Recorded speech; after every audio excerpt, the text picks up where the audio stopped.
On a beautiful night for football out from Mountain Ridge High School, you're watching KSL Game Night Live Rewind. Hello, everyone. I'm JT Wistersill. Pleased to be joined by Moose Bingham for this exciting call in Week 9 of high school football now. Moose? Woo, Week 9. Boy, my goodness gracious, has it flown by fast. And there's nowhere I'd rather be than here at Mountain Ridge in this horrible storm. It has been a rough storm for most of Salt Lake, or just most of Utah, I think. But we've been made it out pretty lucky so far. It's conditions aren't too bad. It's a little windy, right? It's a lot of windy. You're downplaying it. Luckily, we're in the booth today. True. And so instead of on top of the stadium where I usually am, so I feel safe, secure, and warm. Here come the Sentinels now. It's been an incredible season for the Sentinels, Moose. What's your biggest takeaway from them? So the Sentinels are very interesting. Coach Mayfu has done a great job, and he's done a great job getting these guys together. They were the number one ranked team going into this first game out, and it's interesting to see what they have. He's gone through the school, he's invigorated this community, and they have some great prospects. They've got guys like Kedu Lave, they've got Junior Sia that are potential D1 prospects. It is an incredible turnaround, and a lot of those guys you talked about, they've been starting for this team since their sophomore year. I remember I personally was out here for their first game in school history versus Olympus, and you look back on that first season, they didn't win a game, and now they are an absolute powerhouse. They might not be the biggest, but they're gritty, and they take after their head coach. They do a great job getting after the ball and playing sound football. I love their quarterback. Their running back is an absolute monster, and they just play great team football. Should be a fun one tonight. We're ready to get the kick away. Fingers crossed on no delays. You had a little bit of one last night. I did. I was out. Hopefully we can make it through tonight. So ideally, if we do have a delay, we're going to be pleading to our hordes of fans to bring us a chip cookie. It's right down the street. Can't go wrong there. Interesting kickoff formation right here. As it's booted away. And we'll bounce it. It was interesting that they were stacking on the kickoff right there and then coming out and showing where they were going after the fact. You can do a lot of things from that formation. It's really tricky, but it lets me know that Riverton special teams are here to play. They're doing everything they can to start winning this game and getting the mental edge, because you have to prepare for formations like that are unique. Moose, of course. I don't want to source that. I know BYU kicker. Am I leaving any out?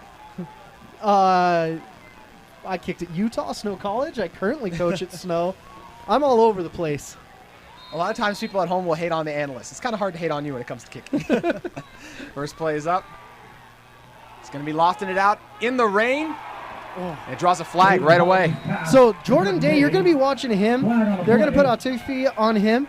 Jordan Day is 6'4", and Aiden Helm loves that target. He's monstrous, and he is a great possession target, but he's got the speed as well.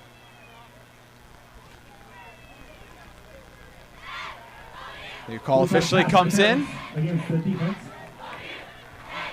Good start for the Mountain Ridge offense. So you're going to see number 13, Ruben Otafi. He is one of the most dynamic cornerbacks in the entire state. Let's see if we can see him out there. He should be on the far side. There's a lot of players here on Riverton that are going unnoticed. And really, there's top players all across the board in this game. Helm gives it on the jet sweep. And that is well bottled up by the Silver Wolves. They are all over that one, Moose. Tackle by Jackson Jensen Riddle. The weather is going to play a massive portion in this game. You're going to see they're going to try to get a little creative on the running. They're going to try to own the line of scrimmage because they know they've got the size advantage in Mountain Ridge. Mountain Ridge wasting no time, gets right back on the ball. And a nice catch, but a hard hit right there, Moose. Jackson Riddle, last week he had double-digit tackles. He's all over the field, running everywhere. And that's what's tough about this Riverton defense. They fly to the ball. They're all over. They really take the identity of their head coach, Jody Morgan, who actually is the head of the Utah Coaches Association as well. Interesting tidbit there. 3rd and 9. Just over a minute played in our first quarter here from the 36 line. Look for Day right here. Helm off his intended target's hands. That one falls incomplete, bringing out the punt unit, but there is a flag. There's a flag on the play. So going to Carson Sherritt. Defended by The Wyatt tight end Brown. looks actually very impressive. Sure-handed most of the time. He's a big body. Just one to look out for. See, it is holding along the Looks like offensive holding line. the offense. That penalty will be Penalty declined. declined. So that will bring out the punt unit. It looks like the weather's calming down, but it was raining cats and dogs here for a minute. And the punter's going to be going right into the wind. So I think that returner's a little deep right now. He should be a little bit closer, but we'll see what happens. Oh! That one is blocked. And we'll sail just past the 43 in the end. It looks like it's going to be a roughing the kicker call, though. So Which is very debatable. He got all ball right there. So Riverton is very aggressive on their special teams. They lead the state in blocked kicks. So if you're a kicker, if you're a punter, and you're playing Riverton, you have to be going fast. You got to have that mental clock in your mind. As a punter, you've got about 2.4 seconds, and as a kicker, you've got about 1.5 seconds. roughing the punter, officially the call. That will bring the offense back out here. So a tough break for the Silverwolves defense, held strong.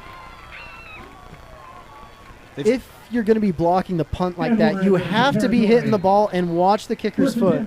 I mean, there's a lot of punters that have become really good actors over the year that could win some Oscar awards if you're not careful.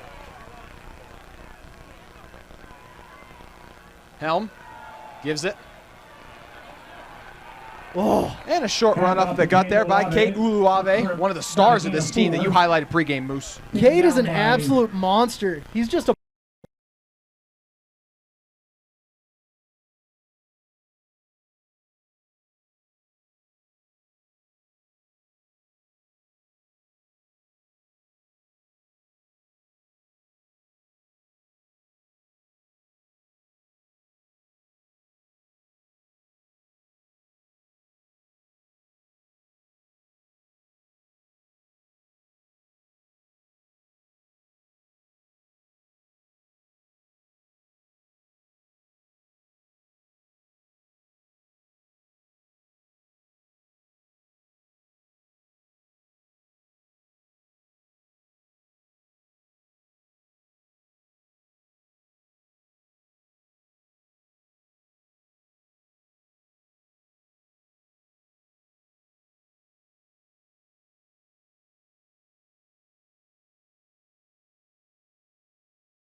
hyped.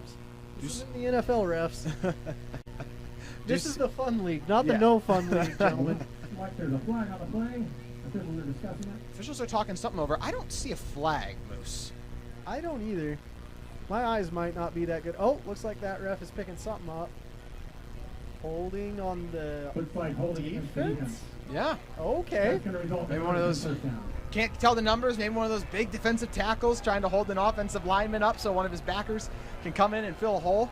Right there, hard to tell. Either way, works out well for the Silverwolves as they get the first down now. Ball on the 49. Yeah, I really like this Mountain Ridge defensive line, too. Myers, airing it out. Just overshoots Jacobson. So the Mountain Ridge defensive line is coached by Darius Matthews. Joshua Jacobson. He's a phenomenal defensive tackle that played for Covered by Tommy Dixie Lewis. State, and he does a lot of personal training around here too.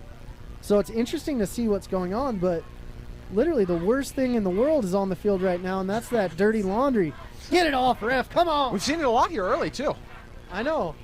It's very interesting to see what's going on.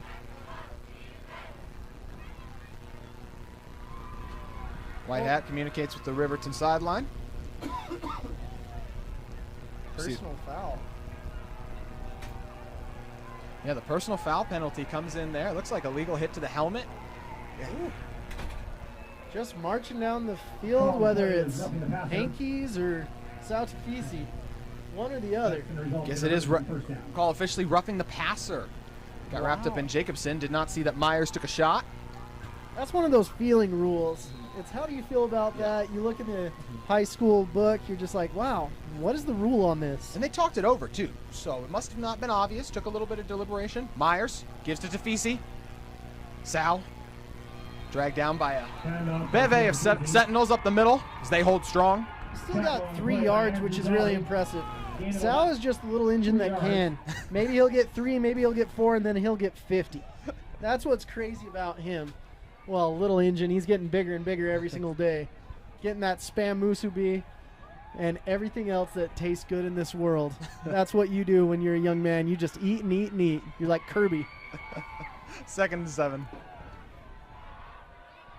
High snap on the play action. Myers throws it behind his intended receiver to the outside there and Perry, and that one falls incomplete. Perry was like, give me another shot, coach. I got it. We're going to call it a fumble. To Luke Perry. Been limping on It's the hard coverage. for the receivers. It's hard for the quarterback because even though it's not raining right this second, it's been raining all Third and night. The 7. field is wet.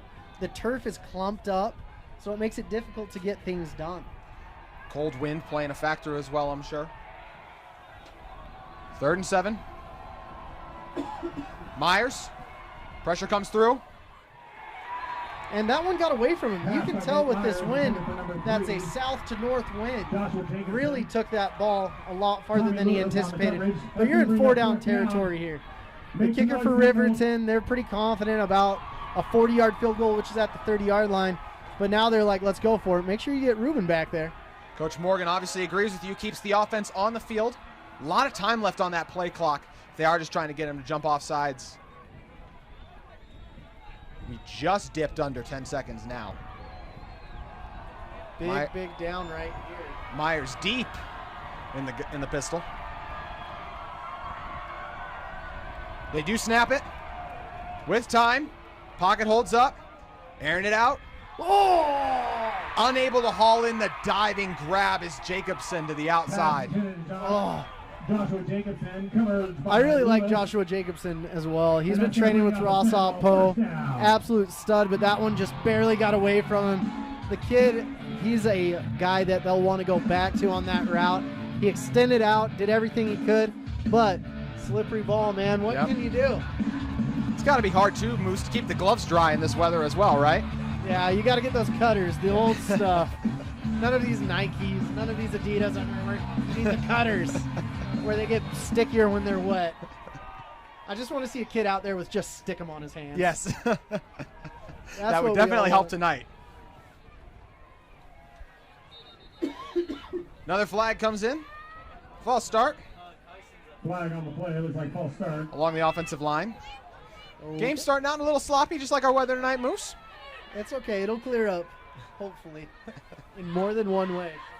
But what I can't believe is how beautiful this stadium is.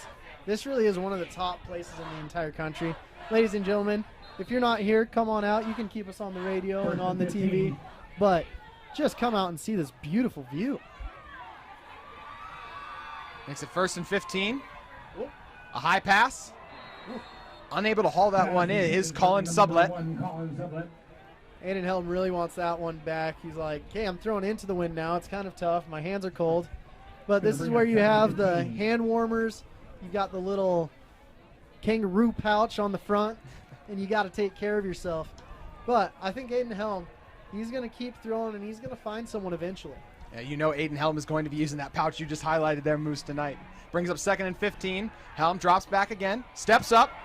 Green grass. Trying to get out of bounds. Ends up getting swung down, but not before a modest gain.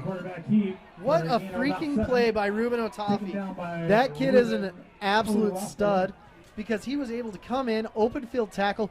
I don't think, ladies and gentlemen, you understand how difficult that is because Aiden Helm had all the room in the world. He closed the gap, made the tackle, wrapped up beautifully, and made it a 3rd down and long when it could have been a 1st and goal. 3rd and 8 from the 39.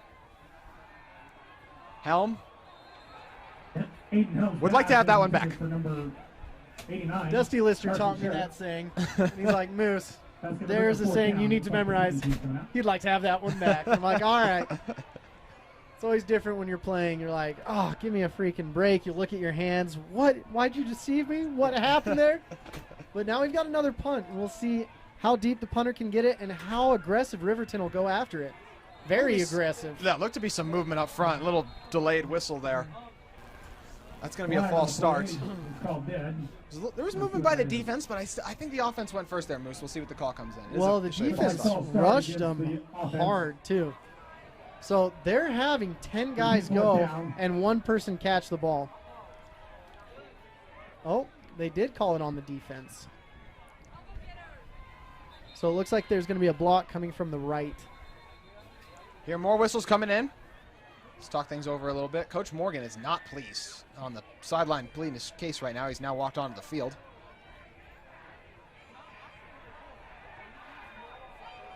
So it will officially be on the offense. Wow. We're working it out.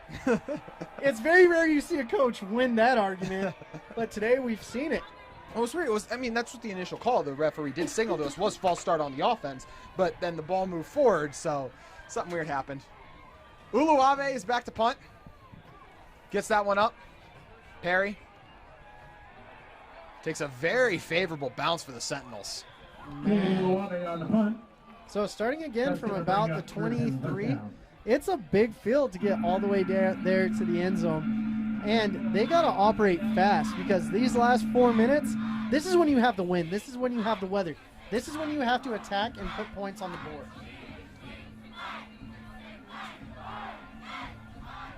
They were able to move the ball last time, just fell incomplete to Jacobson on that 4th down. Hoping to get back across midfield here with 3:56 to go in our first quarter. Myers gives it to Tafisi. Tries to reach the outside. Able to get a few. Man, he was taking all that in a bag of groceries with him, throwing kids on his back saying, come on, we're all getting north and south together here. Wow. Looks like a gain of about 4. Gain of a 4 on the play officially. Gain of 4, run of 30. That's what it felt like with the added weight as well. He's doing a sled workout. Myers passes behind Tafisi with a nice one-handed catch. Shakes some would-be tackler. Sal Tafisi refusing to go down, but there is a flag, Moose. Keep the dirty laundry off the field, ref. We love you outside of the game, but come on. Let them play. Let the boys play. This is going to go against the Silver Wolves. Was thrown after Tafisi made the one-handed catch. That was a beautiful one-handed catch. That ball was well behind him and could have been dangerous.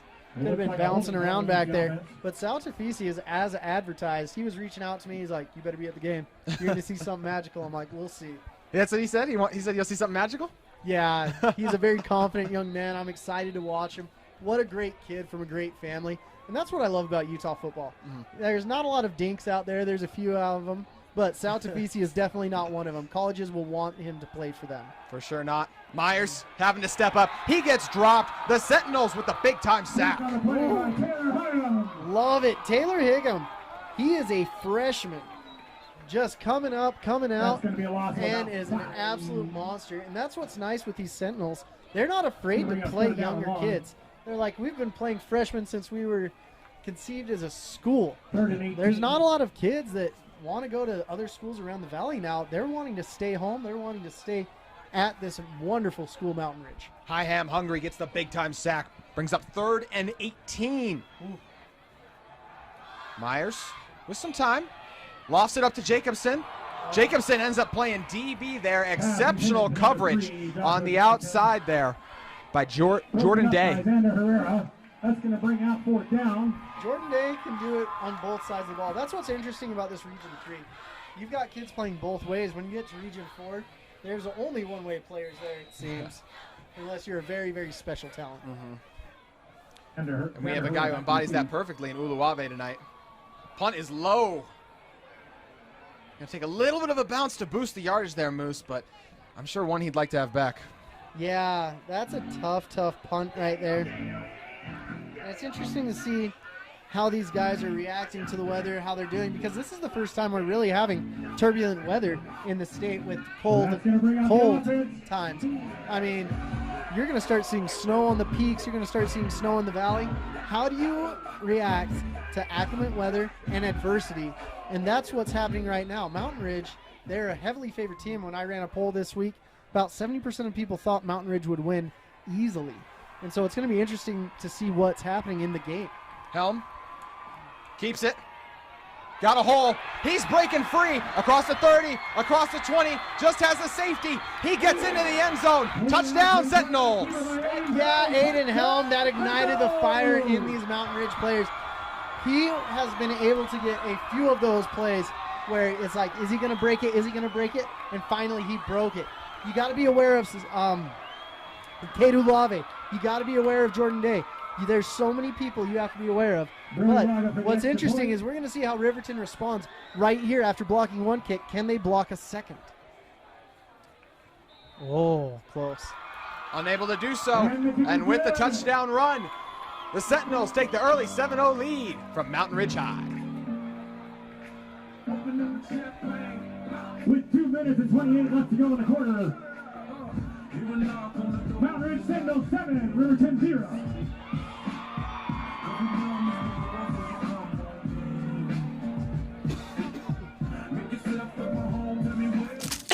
Ouch! Gonna need some pills for that one. Hey! Prescription pain pills can be dangerous! Whoa, whoa, whoa. Easy there. You're her parent, not a drill sergeant. More love, then they'll listen. Know your script. Still rolling. Talk to your kids about prescriptions the right way.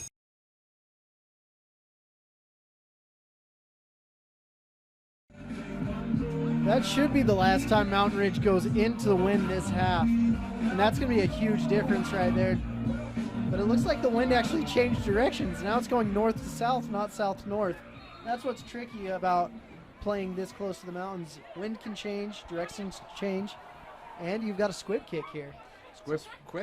Squib kick will be played. Oh. Knee did go down. Knee went down. Good call by the official. You wanted to see him try to take that one back? No, I wanted to see him not knee it because going down on the 4-yard line, you've got about a 3% chance of scoring at this point. Maybe even a little bit lower. So it's very difficult. The starting field position has been an average of about 13 for Riverton, where it's been much, much higher for Mountain Ridge. And so that's going to be a difficult thing if they can't control the field position. That's where special teams really, really make a difference. Drive will start on the 4-yard line as Myers goes under center. Or excuse me, in the gun. Gives it to Tafisi. Sal continues to drag defenders with a tough run on first down. Wow. Tackle on the play by Ram Ramirez. Some people like watching ballet because of the beauty of it. I like watching Sal Tafisi run. It's a beautiful thing. His stiff arm, his quickness, his vision, everything he's doing is just amazing to watch. Indeed it is.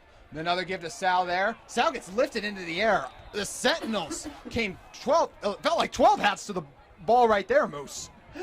Well, it is great, but he already got the first down. Indeed he did. Getting well over 5 yards a carry. Just keep giving Tafisi the ball. Nothing wrong with that. And you talked about it as well. He may get bottled up a few plays, but special backs like him, all it takes is that one game-changing play. That's why you continue to feed it to him. Play action. Myers gets it to Perry on the outside. Perry hangs on for the tough catch. And there's the other running back, Kedu Lave, going in there and making the tackle, which is always interesting. We get to see guys going both ways, and it helps their recruitment out. So coaches seeing, you'll have coaches that are linebackers fighting for these kids, running back coaches fighting for these kids, safety coaches fighting for these kids.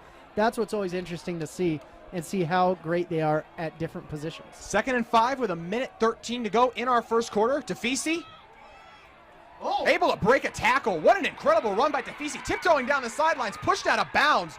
How in the world did he stay up, Moose? Was that Tafisi or was that Houdini? That's what we got to figure out. Holy cow.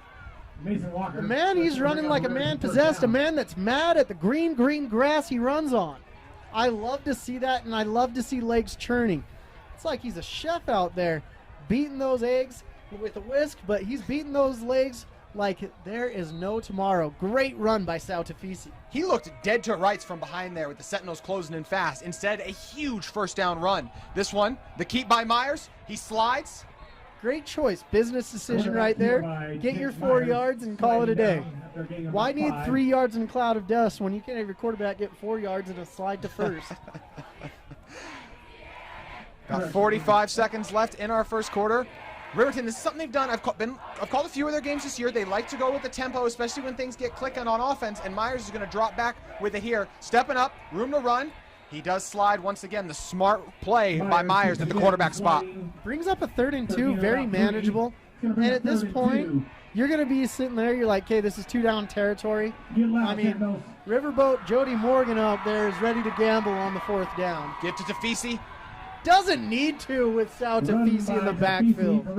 Riverton offensive line doing work up front, opening the hole for Tafisi there, who easily gets the first down. Man, the Tafisi last name is very big. You've got MJ Tafisi, who played at Alta and is now at Washington. You've got Nu'u Tafisi, who is the strength and conditioning coach at BYU. I mean, what a great last name to have. Riverton does decide to run a play. They did not have to. Clock is going to expire on this Tafisi run. Bouncing off defenders. There is a flag, so we're going to stay here and see what the flag is. Taken down by Cade Uluave. Uluave on the tackle, but we'll see if it's coming back. Oftentimes with the flags that far back away from the play, usually is a holding. Yeah, the Riverton players are looking at that like, me? Can't be me. Holding on the offense to end the quarter. That will end the quarter for us here from Mountain Ridge High School. We have a good one for you. The Sentinels lead 7-0. You're watching KSL Game Night Live Rewind. Jake said these are awesome for studying. Line. You shouldn't ever take someone else's medication. Know your script. Talk to your kids about the dangers of sharing prescriptions.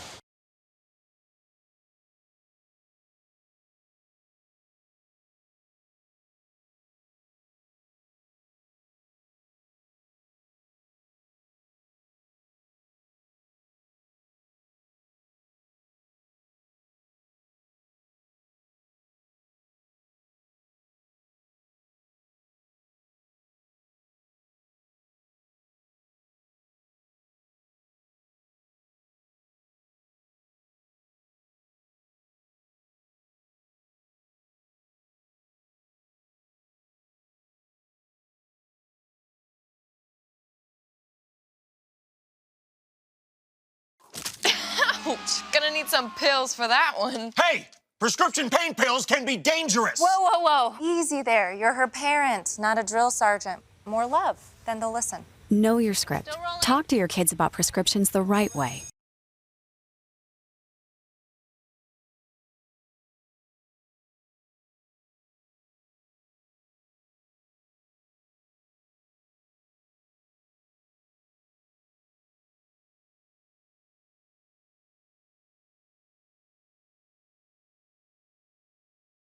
Hey, if you haven't made your way down So to we cut to break a little bit early right there, but there was an untimed down.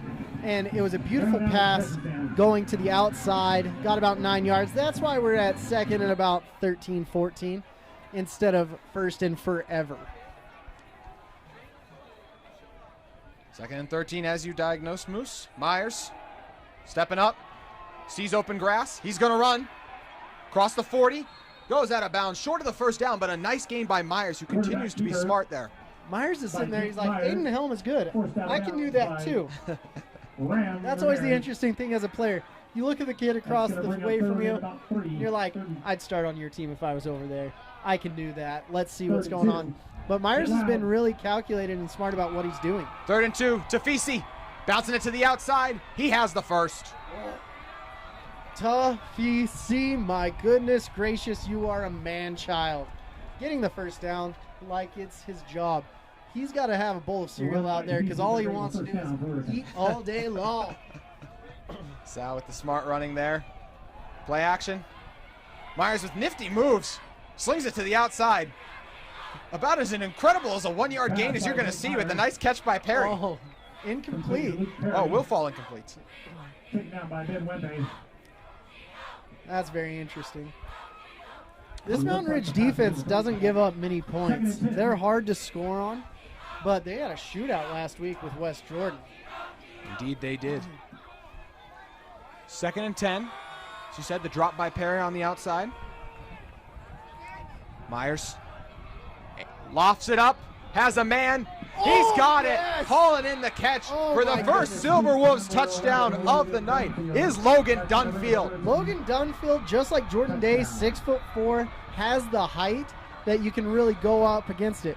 This region used to just be dominated by Bingham week in and week out, and now all of these other teams are starting to get better and better and better each and every week, and you can see the skill players are getting better, the schemes are getting better, and I just love to see guys that are willing to go out and make big plays just like that from the wonderful wide receiver, and a kick, and it's good.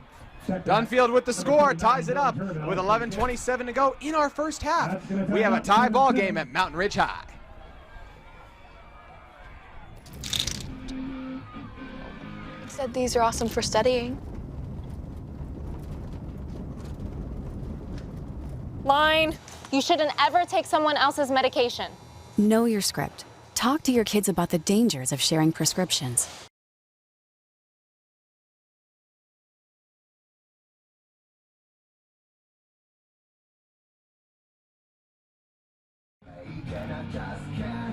We welcome you back to Mountain Ridge High School on a cold, windy night. Not too rainy, though, at the moment. Not too rainy. The clouds have finally dissipated a little bit. Still can't see the moon, but I see one star out there fighting for light. But it's just great to see this. Oh, man. This is just such an interesting kickoff formation for me. It's going to be interesting to see, and I wonder if there's an advantage of doing it this way. What would the advantage be, Moose?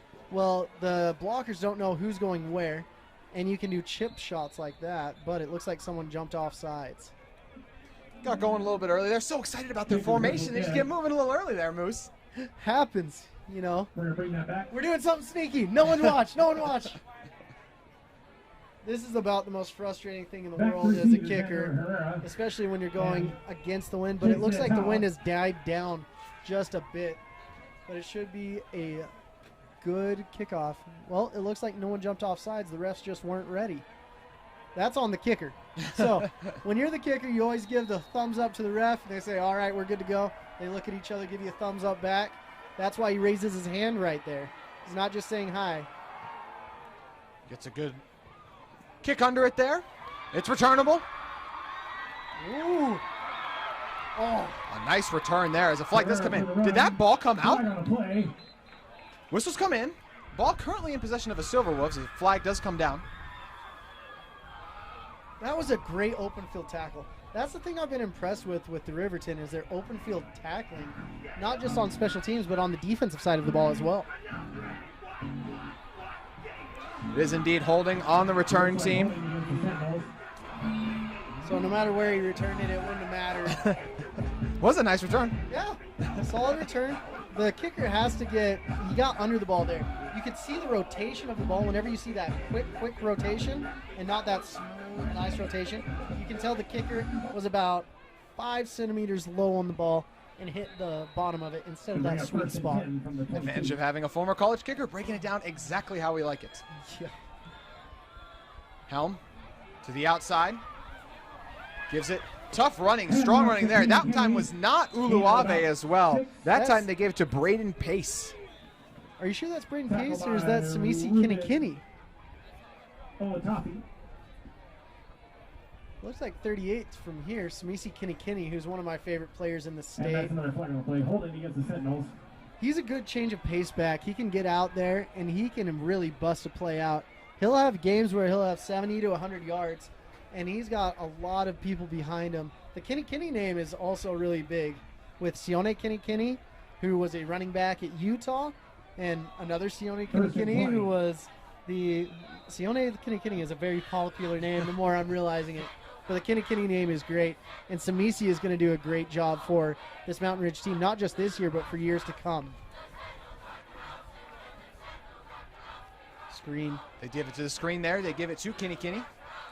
As he's dragged down. Well played to the outside there by the Riverton defense. Coming up with the tackle there was Brooks Hoffheim. Man, reading it like a book. Great job, Brooks. That's where you know you've got intelligent defensive linemen where they're not like, okay, let's get after the quarterback. If you're getting in too easily as a defensive lineman, there's two bad things that'll happen. Either a screen or someone's pulling and you're about to die. And you're just like, don't put me 6 feet under right now, buddy.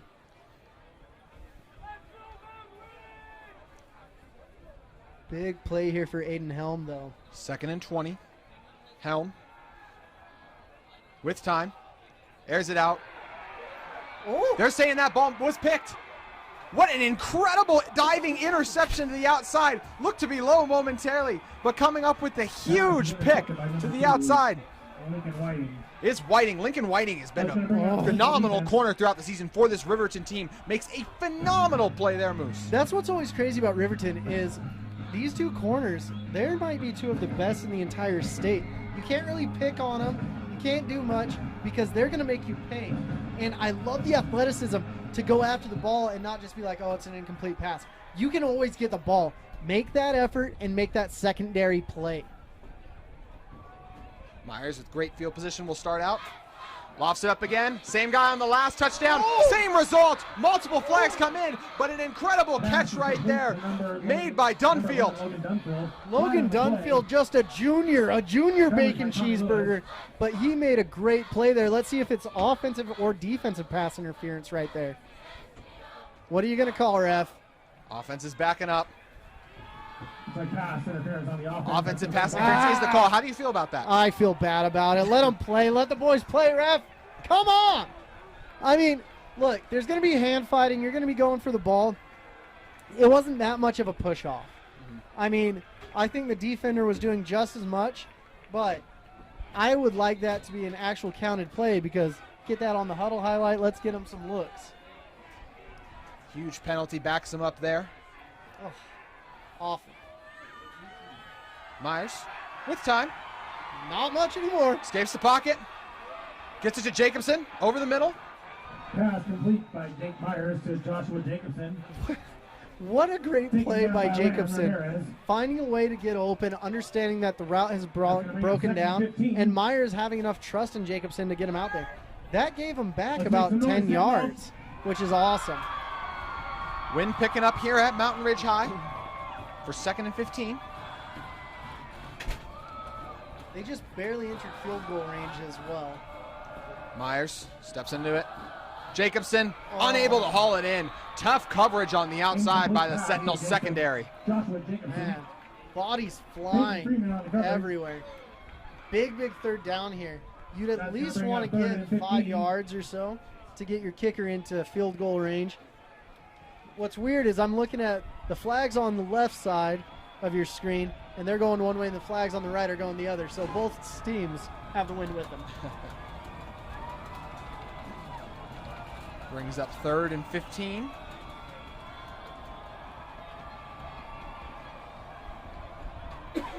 Myers steps into it. Escapes the pocket. He's got grass. He's going to run across the 20.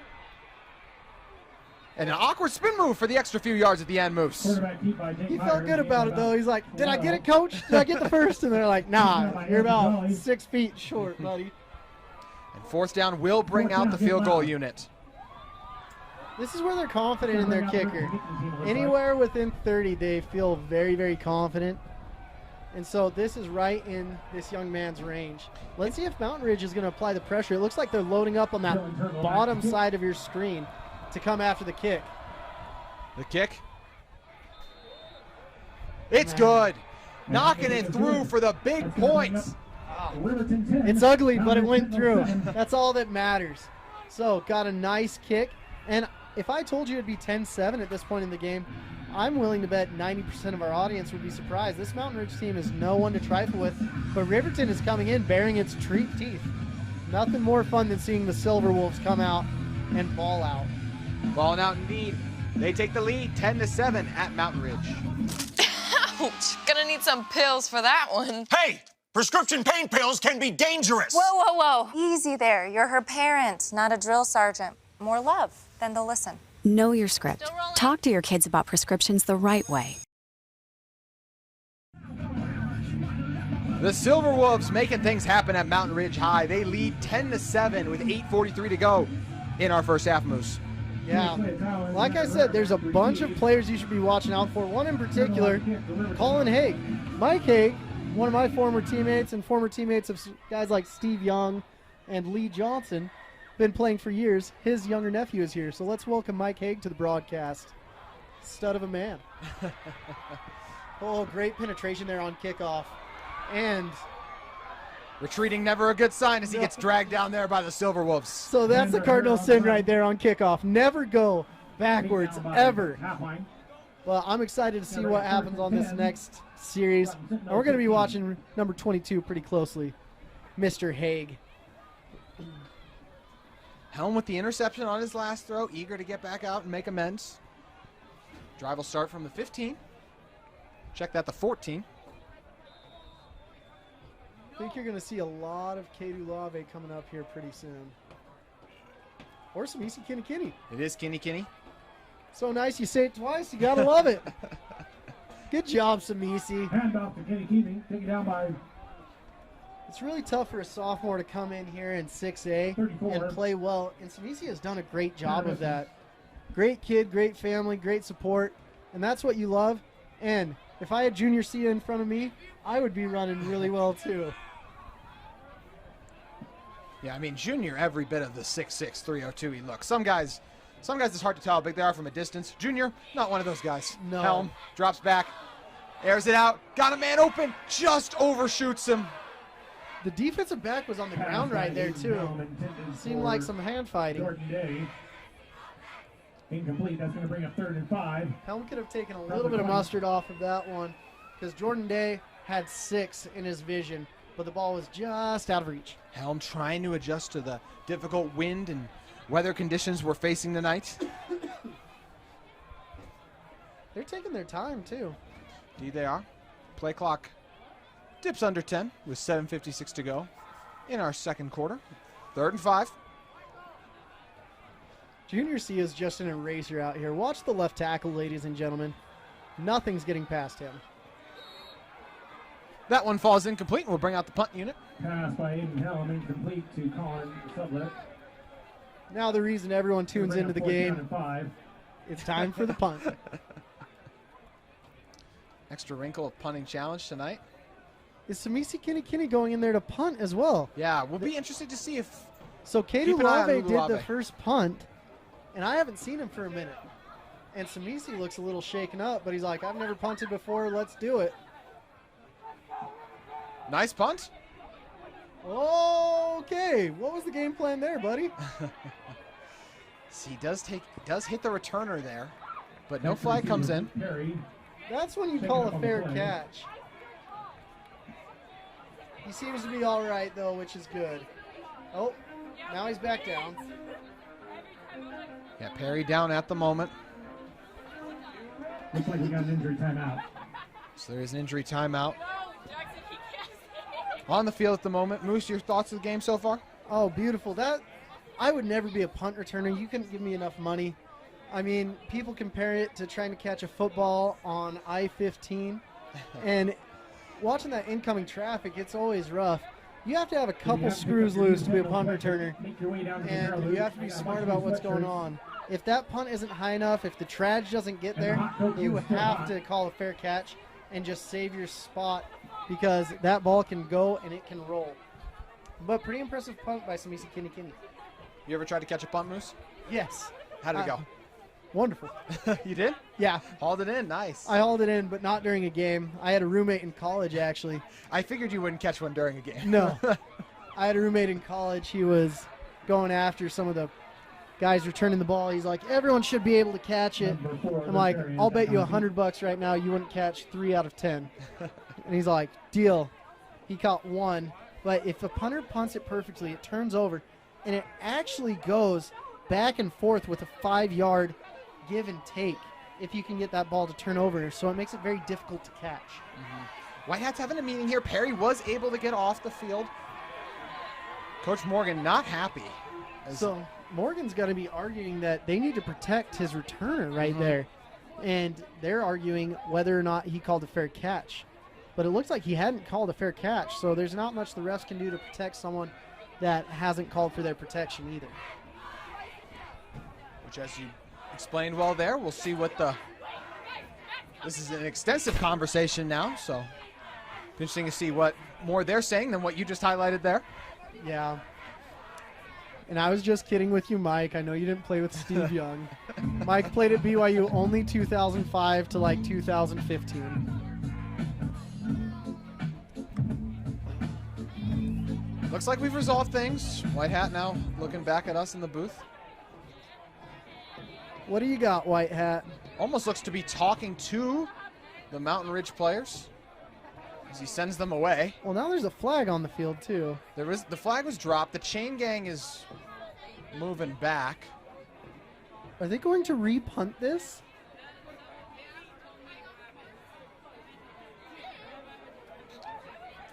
We got to start putting Twitter polls on. What do you think the call is? Well, what do you think's going on? Because I have no clue right now. Well, if the chain gang's going there, it means they're probably going to re-punt it. That's the way it is. Like you said, chain gang, that's the way it looks right now. Let me see. A couple of the big boys from Mountain Ridge starting to walk back that way. What in the world is going on here? This is turning into a huge discussion. Coach Morgan has now gone back to the sideline. Mountain Ridge players very close to the refs, very curious about what's going on. Riverton offense on the field. Tafisi and Myers just talking it up right now.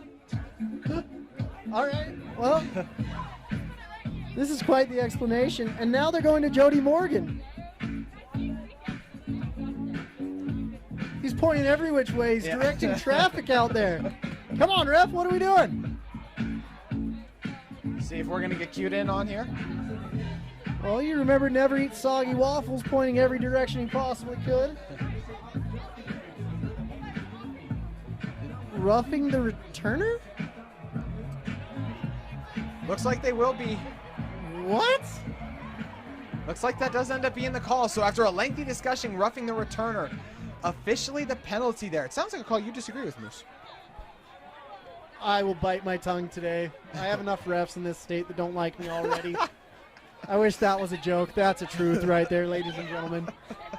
Oh, Myers motions his man across, gives it to him, keeps it up the gut. Myers with the great decision, room in front of him, shakes would-be tacklers, gets it across to the 20. Myers with a smart quarterback play. Myers doesn't like the electric slide. He likes run through the brick wall nowadays. Wow.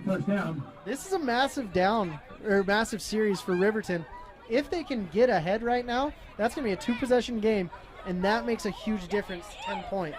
We'll see what they can get going, but if Myers is running like that, Sal Tafisi's just cheering him on, saying, now you know how it feels, young man. Looks like a lineman. So yeah, Kyler Pickle coming off. Helmet must have popped off. That must be the reason. Kyler Pickle's one of their senior offensive linemen. Absolute stud, but it's hard when you have to replace your center. Not a bad guy to replace him, though, with E.C. Falatau, one of the dominating defensive tackles for this team. He comes in at the center spot. Man, that's a mountain at Mountain Ridge right there. Myers. Whoa. Dump to Dunfield. Dunfield hauls it in. They did say he was out of bounds. But there's some dirty laundry out there. There's as some well. dirty laundry. He made the catch, just was not able to get the foot in bounds. He was out of bounds. It was an incredible catch by Dunfield, who's been the absolute beast of a 50-50 ball target right now. Let's see if they call another offensive penalty on him. Oh, looks like they're signaling going towards Mountain Ridges. Yep, pass interference on the End zone. defense. Looks like pass interference against the defense. That's going to result in a Riverton first down. Brings us a Riverton first down. With 7:12 left. More whistles come in. Got an official timeout. Looked to be signaled for an official timeout, but no meeting occurring. And it looks like they're not replacing their center yet either. Yeah, EC, the big man in the middle, doing a good job. Ooh. Give it to Tafisi. Well played by the Sentinels. Hand off to number 35, Tafisi. Tafisi's got to get going quicker. You can see that backside rusher being able to chase him down, and that's never what you want to see from a running back. You always want to see them pull away from a guy like that. 2nd and 6 with 6:50 to go in our first half. Myers. Blitz comes. It's well picked up. Makes a juke. Buying time, surveying, throwing it. Incomplete. Flag comes in, though. Flag on The home play. crowd is not happy about that. Hard to cover on the back end for that second time. flag that just came in, too? So the back end judge that was standing on about the 10 called that play. And then another judge just threw out another flag. We don't know what the call is, but I know it's going to lead to a discussion, Moose. All I know is General Conference was last week, and it looks like there's more talking going on here than during that situation. My goodness. Oh. As we sort it out right now with the white hat. Myers doing a really good job, though, of buying time in that pocket, escaping right there, forcing those Sentinels DBs to cover long. And that's not easy to do, right, Moose? Oh, not easy at all. Looks like pass Because interference against the defense. what is that? Taunting against the defense. So pass interference and taunting the call. Double whammy for the Taunting. Sentinels, excuse me. I have not seen that hand signal. I would have gotten that multiple times if the ref knew what I was saying most of the time. Taunting, a big talking point in the NFL this season. Oh. Estefisi's dragged down just short on 2nd down. Going to bring up 3rd and 2. Stop on the play by number 97, Godzilla. Man, Riverton wastes no time jumping on it. quarterback 3rd and 1. Myers, the sneak. Was his knee down? Waiting for the signal. It does come in. Touchdown, Myers. Touchdown. Big play right there. Great job by Riverton. And now, is there more taunting? What's going on? Play. I just want to see the taunting signal. If the ref does that fast enough, he might start flying away. Myers decided to hit the gritty after the touchdown there as he was heading towards the sideline. Referees did not approve of the gritty and decided to toss a little flag there. Man, the refs are getting into the nitty gritty. They don't like the gritty dance though. Oh, taunting Looks again. like taunting against Riverton. So taunting plays only a few apart, Moose. Very, very interesting to see how it's played out. It's getting chippy out there, and I'm still begging Chip Cookie to give us the chippy part of the game. The Chip Cookie chippiness of the game. The double taunting call would do that. On the extra point, looks Penalty like. assessed on the extra point. This is going to make it a way tougher kick here. I would always get mad as a kicker. I would find whoever did this taunting penalty, and I would kick the ball at them because they made my You life kick the harder. ball at the starting quarterback then, Moose? I'd have no problem with it. Ammon Olsen, Jordy Brown, love you guys. You know it's true.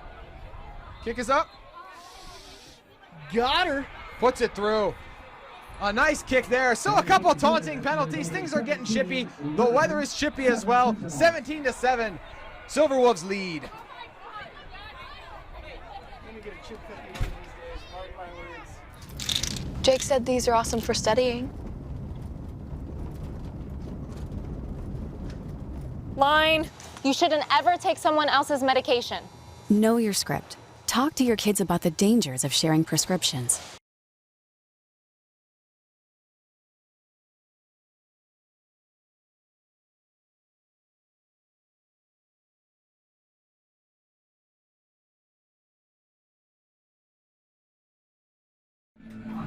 Excitement in the air at Mountain Ridge High. A couple taunting penalties, giving some life to our second quarter. I kind of appreciate the taunting penalties. I feel like those shouldn't be penalties unless they're egregious. And if you hit the Dougie, if you hit whatever else, I don't know what he hit, but just let the boys play.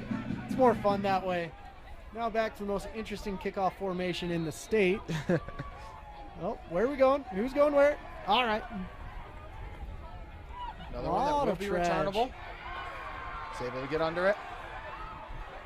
Well played by the Silverwolves. Their fancy coverage, making for the stop. The Silverwolves are hyped right now. Whatever Mountain Ridge did in the taunting really got to them. Going to be Sentinels first down. Playing with big energy indeed. The 29. Yeah, things were getting, we had the lengthy delay. I mean, just that entire drive, basically, you get the, that huge drive was jump-started by the roughing the returner penalty. Then it's capped off in the end. Before you hit before the gritty touch celebration on Riverton, you had the in the end zone. They were hit with the taunting and the double whammy of the pass interference. So we got the flags flying. We got to get you on social media to hit the gritty so people know what that is. Oh, good helm. It was indeed right there. Helm to the outside on the option play. Gets it for the nice first. It's always nice when you have Aiden at the helm of this offense because he just does a great job. By Wyatt Brown. Double entendre right there. Didn't see it coming? Gain of 7. No, I did not. It's like a ship captain out there. 6:03 remaining in our first half. And still no Kedu Lave. So we see Kenny going to get the bulk of the carries now.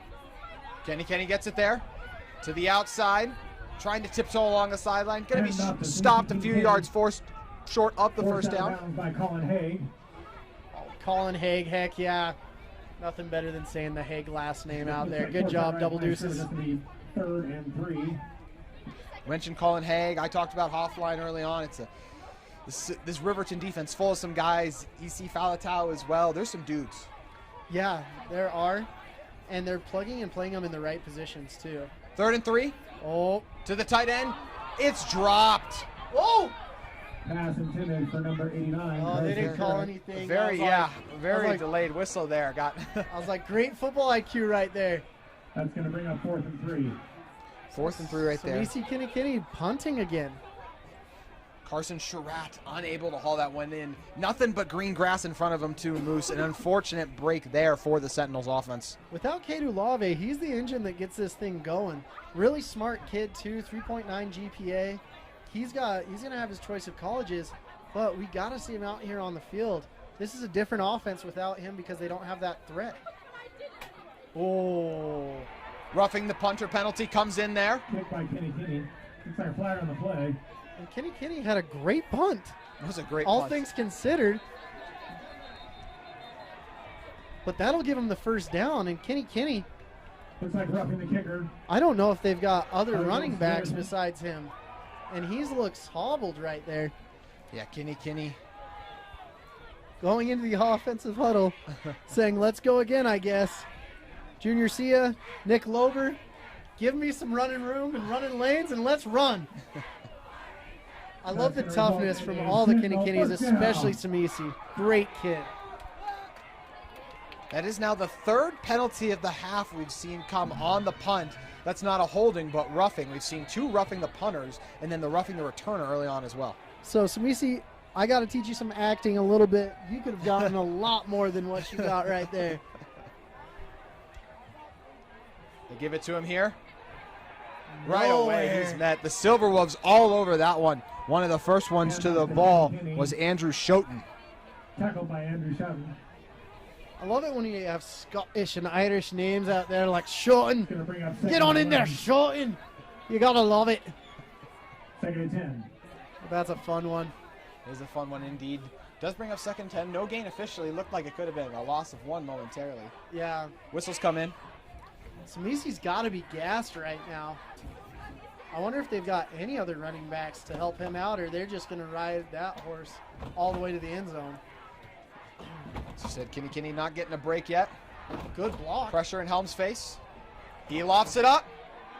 Oh. And a dropped interception. played it perfectly, just couldn't complete the catch, was Ruben Utuafi. Ruben Utuafi, he is going to want that one back. Ruben Utuafi, great cornerback. He's only a junior, but a lot of colleges, he's underrated. There's some good junior defensive backs with him, Smith Snowden, Nick Flores. There's a lot of kids that these colleges will be coming to, and Utah isn't known for producing great cornerbacks. Guys like Utuafi and Smith.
He deserves a good rest right now. But I'm excited to see this Riverton offense get back out here. They've been off the field for a while.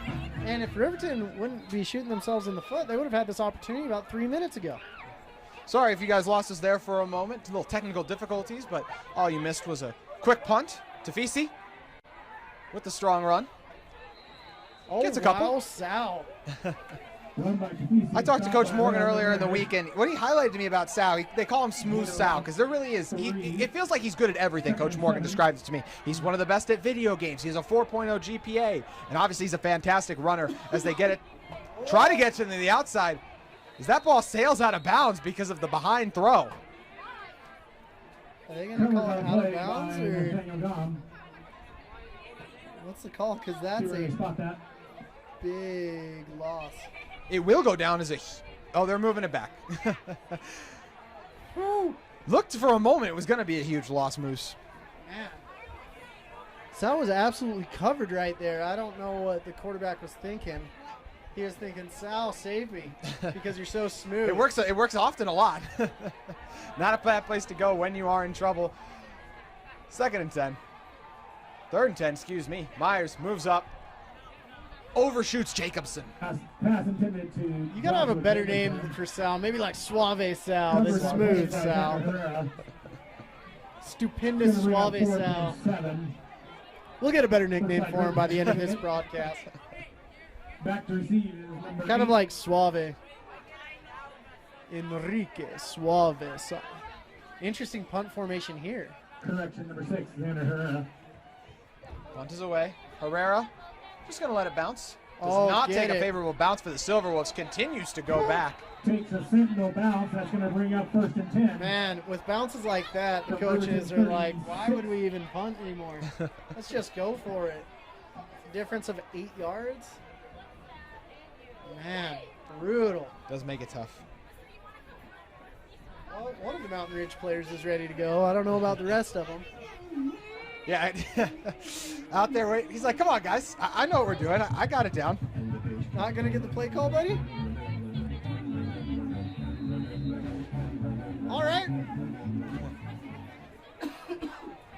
That was Chase Highhung, the brother of the man earlier who made the sack. Okay. Helm. That one falls incomplete to the outside. Oh. Deceptive from our distance, trying to look through glass as well. I thought for a moment as well, Moose. I thought he yo-yoed that in, and I was like, woo! Mountain Ridge has to score here to keep this game very competitive, especially going into the half. Being down by 10 is brutal. Helm gets the offense set with 3:35 to go in our first quarter.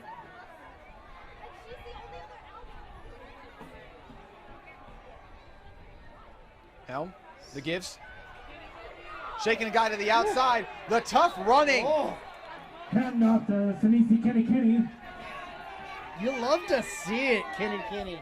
Kicked out by He definitely went in for that last hit, cut to the outside, and he shows flashes of brilliance.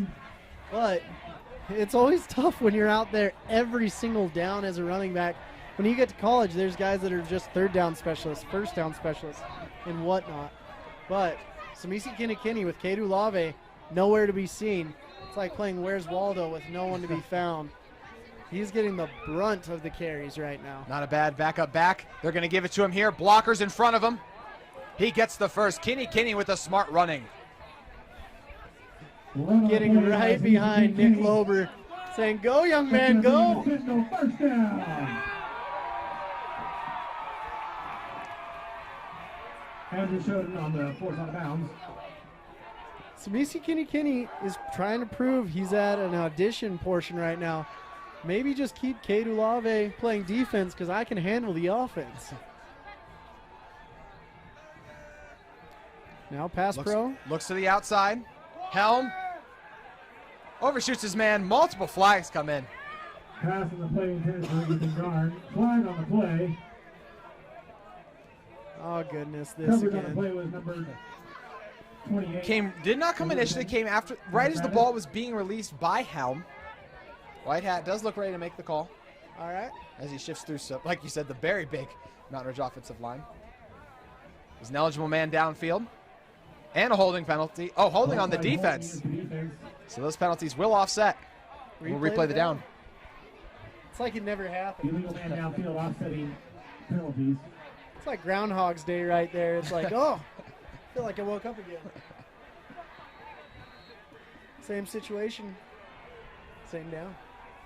Different result. It's crazy seeing these tackles and then the guard in between them. Size disparity, definitely noticeable, Moose. 2:49 remaining, 1st and 10 because of the offsetting penalties. Give to Kinney. Woo. Shift his way through up the gut. Gets the tough yardage forward. Kenny's run. Great vision, and I liked how he continued to get north and south. Even though he was still reading, he was still going and eating up those yards that you need. They waste no time getting on the ball there. Helm. Whoop. Guys come in his face, and he's forced to get it away. The pressure applied there by Wyatt Brown. Yeah. Aiden didn't have much time when Wyatt started coming. He was like he was shot out of a cannon, just whoop. 3rd and 5, but could very well be 4-down territory, Moose.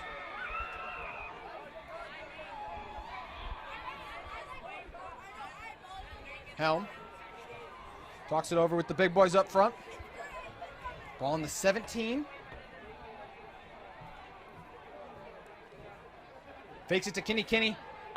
Trying to get to the outside. Well played by the Silverwolves as they stop him short. Absolutely nowhere to go right there. He did get back to the line, it looks like, but that's just rough.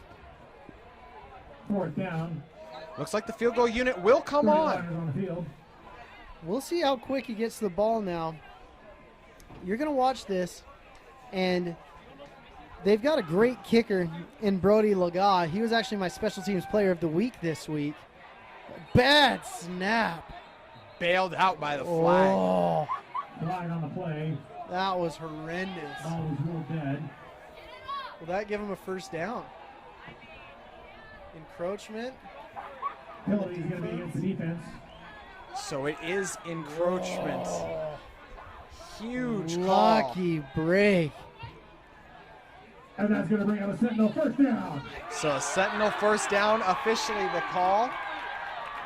That's the nightmare scenario right there as a kicker. You don't plan to ever have the ball in your hands.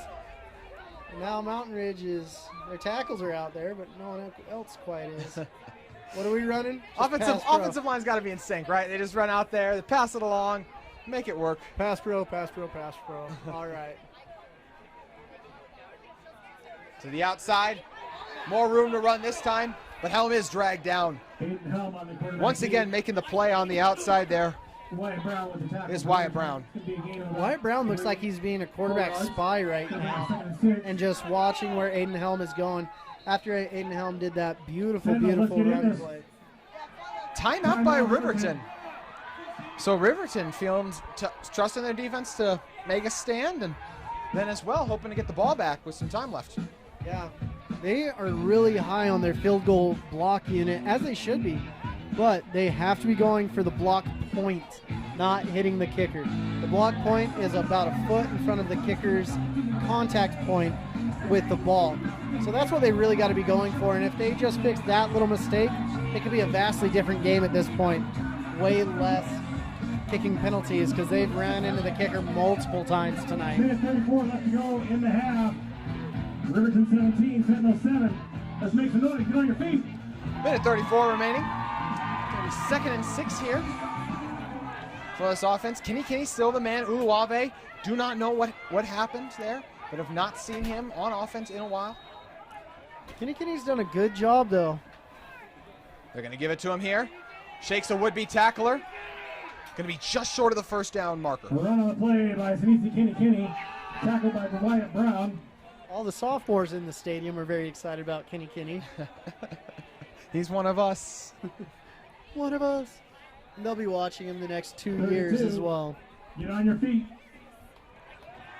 Riverton now opting to let the clock run rather than take the timeout as they did earlier. 3rd and 2. Huge down right here. Helm, Kenny the give. He's met for no gain on the play. The Silver Wolves hold strong on 3rd and short. Kenny stopped at the line of scrimmage. Timeout, Riverton. Riverton's thinking maybe we could get a field goal or something, but the wind is going against them now. So that makes it a lot more difficult. What an incredible stand by the front 7 there, Moose. Yeah.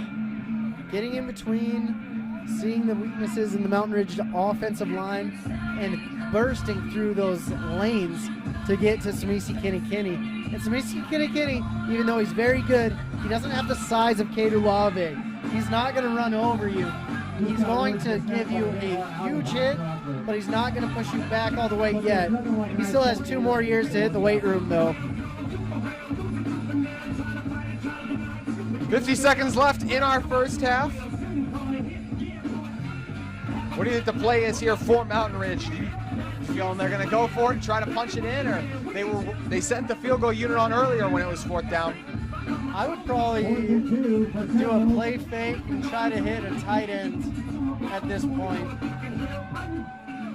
Fake the run, dump it over the top to a tight end. That's what I'd be looking for. And the crazy thing is they can still get a first down. Maybe look for Jordan Day. This is a big offensive line. We've highlighted them a lot. The Silver Wolves defensive line, not the biggest outside of Fisi, but they hold strong. 4th and 2.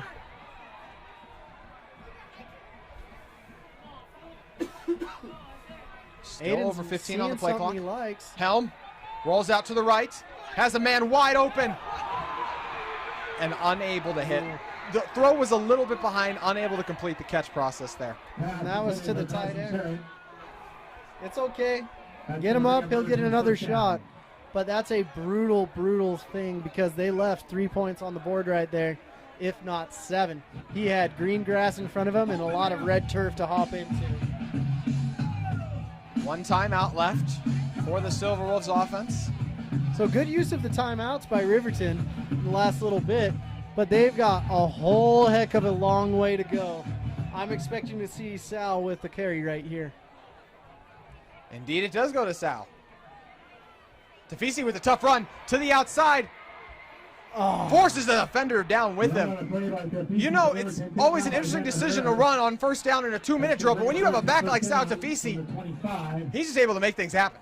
Yeah, let's see if they go hurry up and get something going. The clock is winding, 35 seconds, or if they're like, we feel good about this half.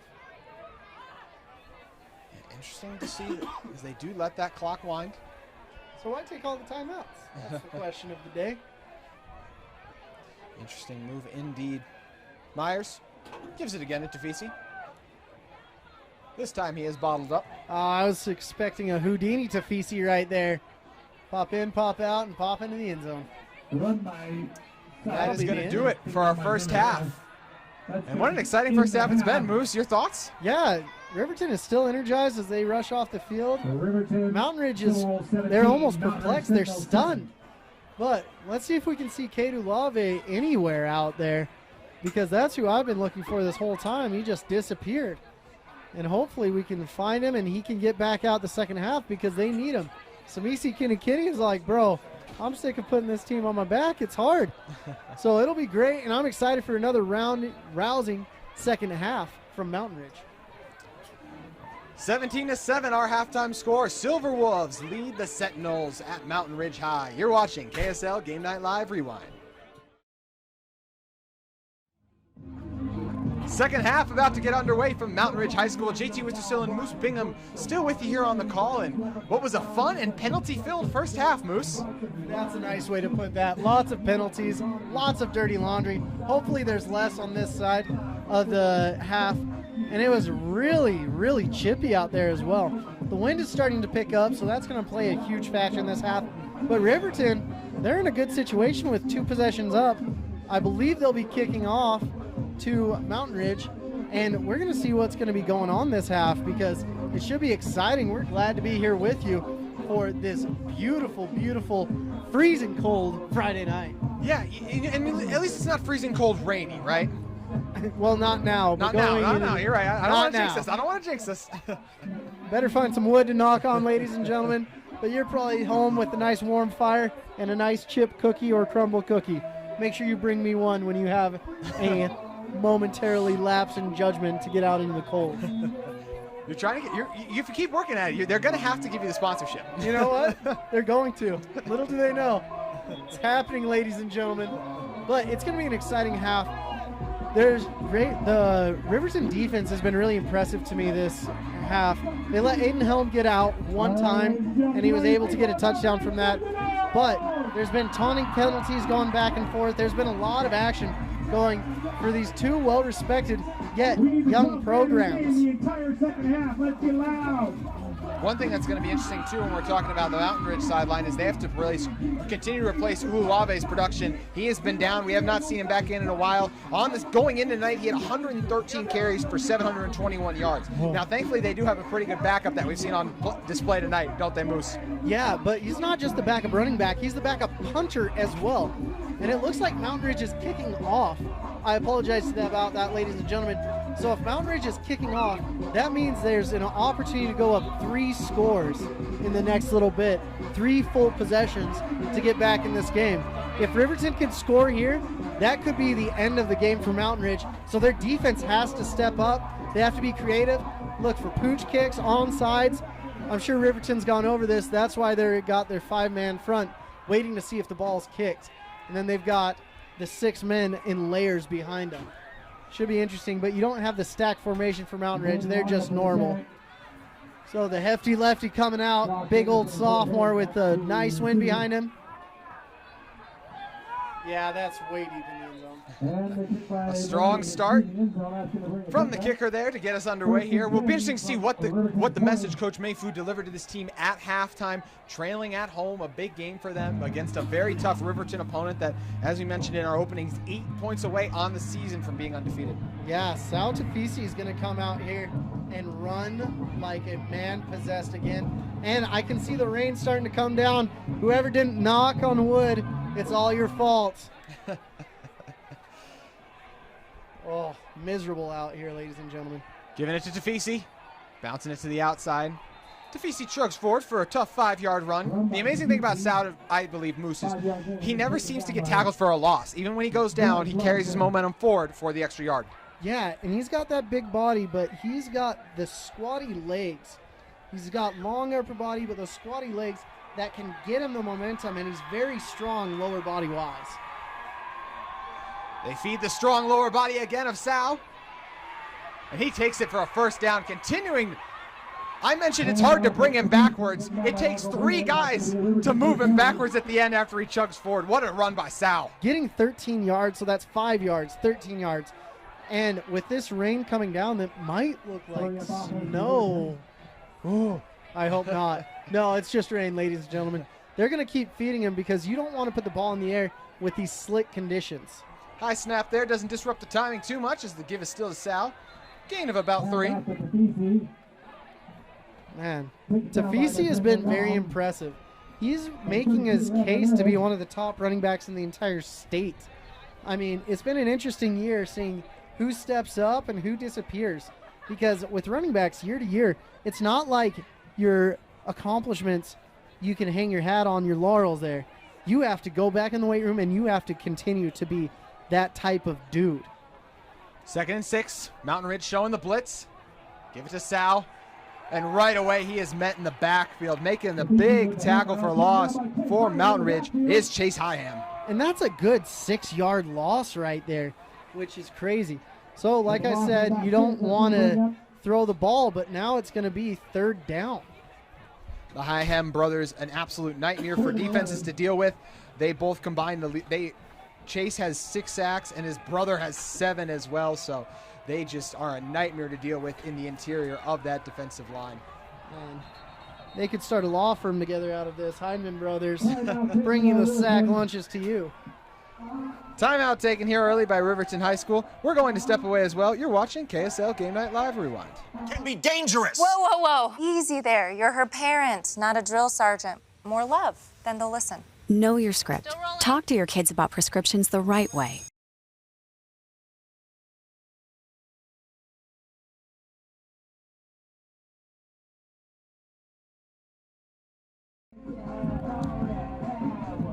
Third and 11 facing the Riverton offense. It's been all Sal this drive so far, but the big tackle for loss by the Hyham brother.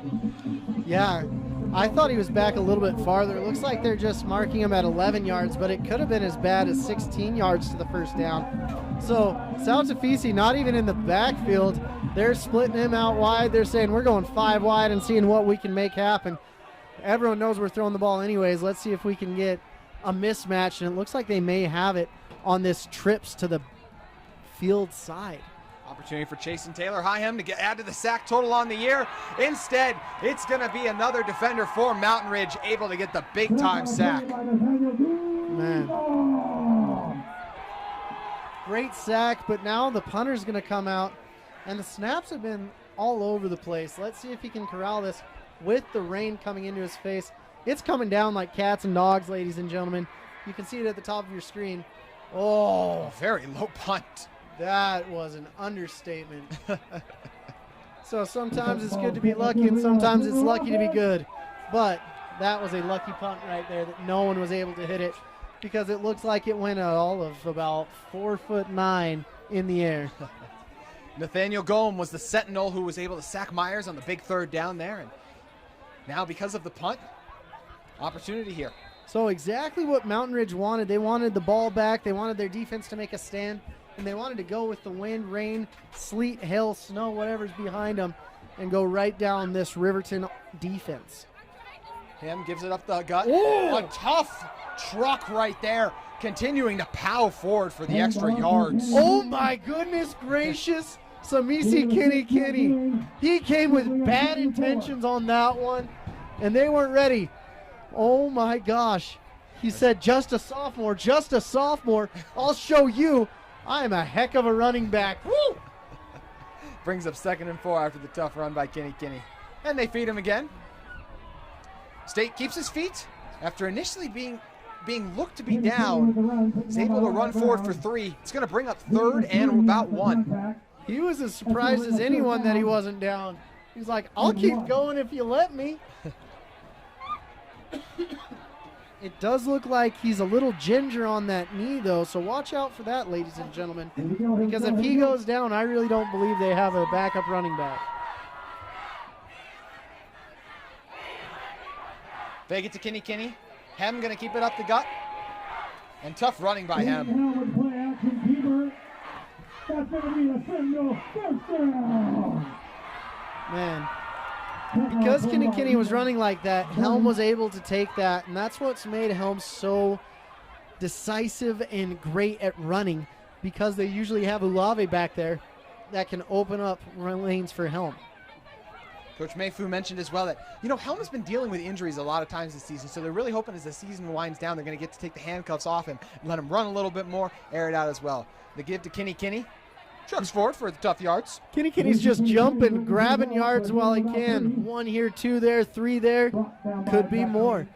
Kinney's a fun player to watch and a fun kid. You can see the heart from here. It's beating out of his chest. He doesn't quite have the size right now, but he's got all the heart and then some. He was not expecting to be touching the rock this many times tonight. 2nd and 7. Helm fakes it. Looked like there was some movement up front. It will be a false start. That's a drive killer. I mean, Indeed it is. That's like getting up to the green and noticing you didn't bring your driver with you. You're like, I'm going to hit this 3-wood, but see what happens. But nothing worse than a drive killer right there. 2nd, and they've got forever to go now. 2nd and 13. Yeah, 2nd and 13. It looks almost even more daunting than that, doesn't it, Moose? With this rain, it looks like 2nd and forever. If it's a nice clear night, you're like, yeah, we can throw the ball, we can do whatever. But right now, it's got to be tough. Helm gives it to Kinney. Silver Wolves play the edge well and force him out of bounds. That's making something out of nothing. He should have been losing yards there, and he got 1. Forced out of bounds by Ethan Vernon. Ethan Vernon, Gain of about the Riverton defender, coming up, making the play to force him out of bounds. We'll bring up 3rd and 12, so a gain of 1 officially from the 41-yard line. Now, this is the position you don't want to be in. Behind the sticks, having to throw in a downpour. No one wants to be in this spot. Helm gives it to Kinney. Kinney chugs forward, makes it 4th and manageable. We'll see what this offense does. taken down at the 40-yard line after 4 yards by. So their kicker was hitting 60s before the game. They might want to go in there, but it looks like they're bringing in the beef. You'd call him the 60-yarder right now, Moose? In these conditions? If I was out there, I would be in the coach's ear saying, I got this, coach. But I'd say that for 70s, 80s, 90s, whatever. 4th and 7. Helm with time. Moves forward. Has a man deep downfield. Oh. And it is caught. What an incredible catch. It was off the hands of the Silver Wolves defender and an incredible touchdown to the outside. Jaron Dixon with the touchdown. Jared Dixon must be living right Monday through Friday. My goodness gracious. That should not have been a catch. But sometimes it's good to be lucky, and sometimes it's lucky to be good, and he's both tonight. My goodness gracious. What a fortuitous event. And a blocked kick. That kick is blocked. There's whistles blowing it dead, though. Extra point is blocked. That's a big block on the extra point, too.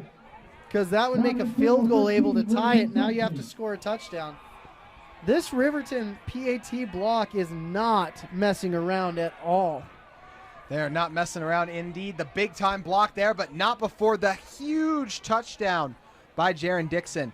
You're watching KSL Game Night Live Rewind. 17-13. Riverton still leads.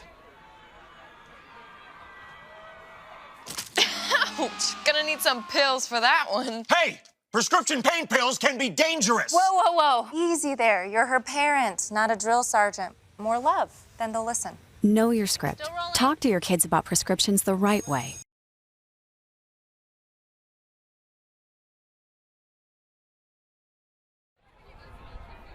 Welcome back inside to Mountain Ridge High School. We're up in the booth. We are still in awe of that previous touchdown. So as always, that touchdown was amazing, but special teams are what's making the difference right now. Oh, what a kickoff. Beautiful ball right there from the sophomore kicker. But right now, the difference in the game is a blocked PAT and a blocked field goal. And that's the honest truth.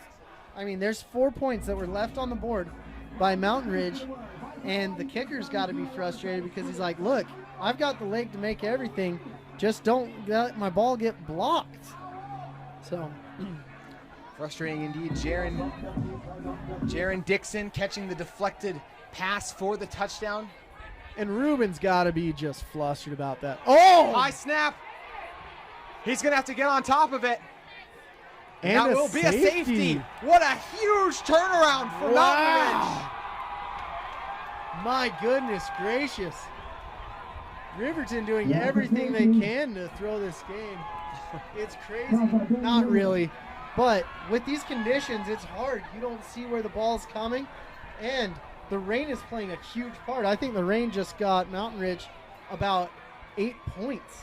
What was interesting there as well was Myers was not in at quarterback there. It was actually Colby Barton, who Coach Morgan did mention earlier in the week that we could see a little bit of a wildcat formation and try to incorporate him as well, because they do like the things that he gives them. But it all starts to snap, and right there, just need to get it down. If you can't corral the snap, that formation is going to go out the window pretty quick here.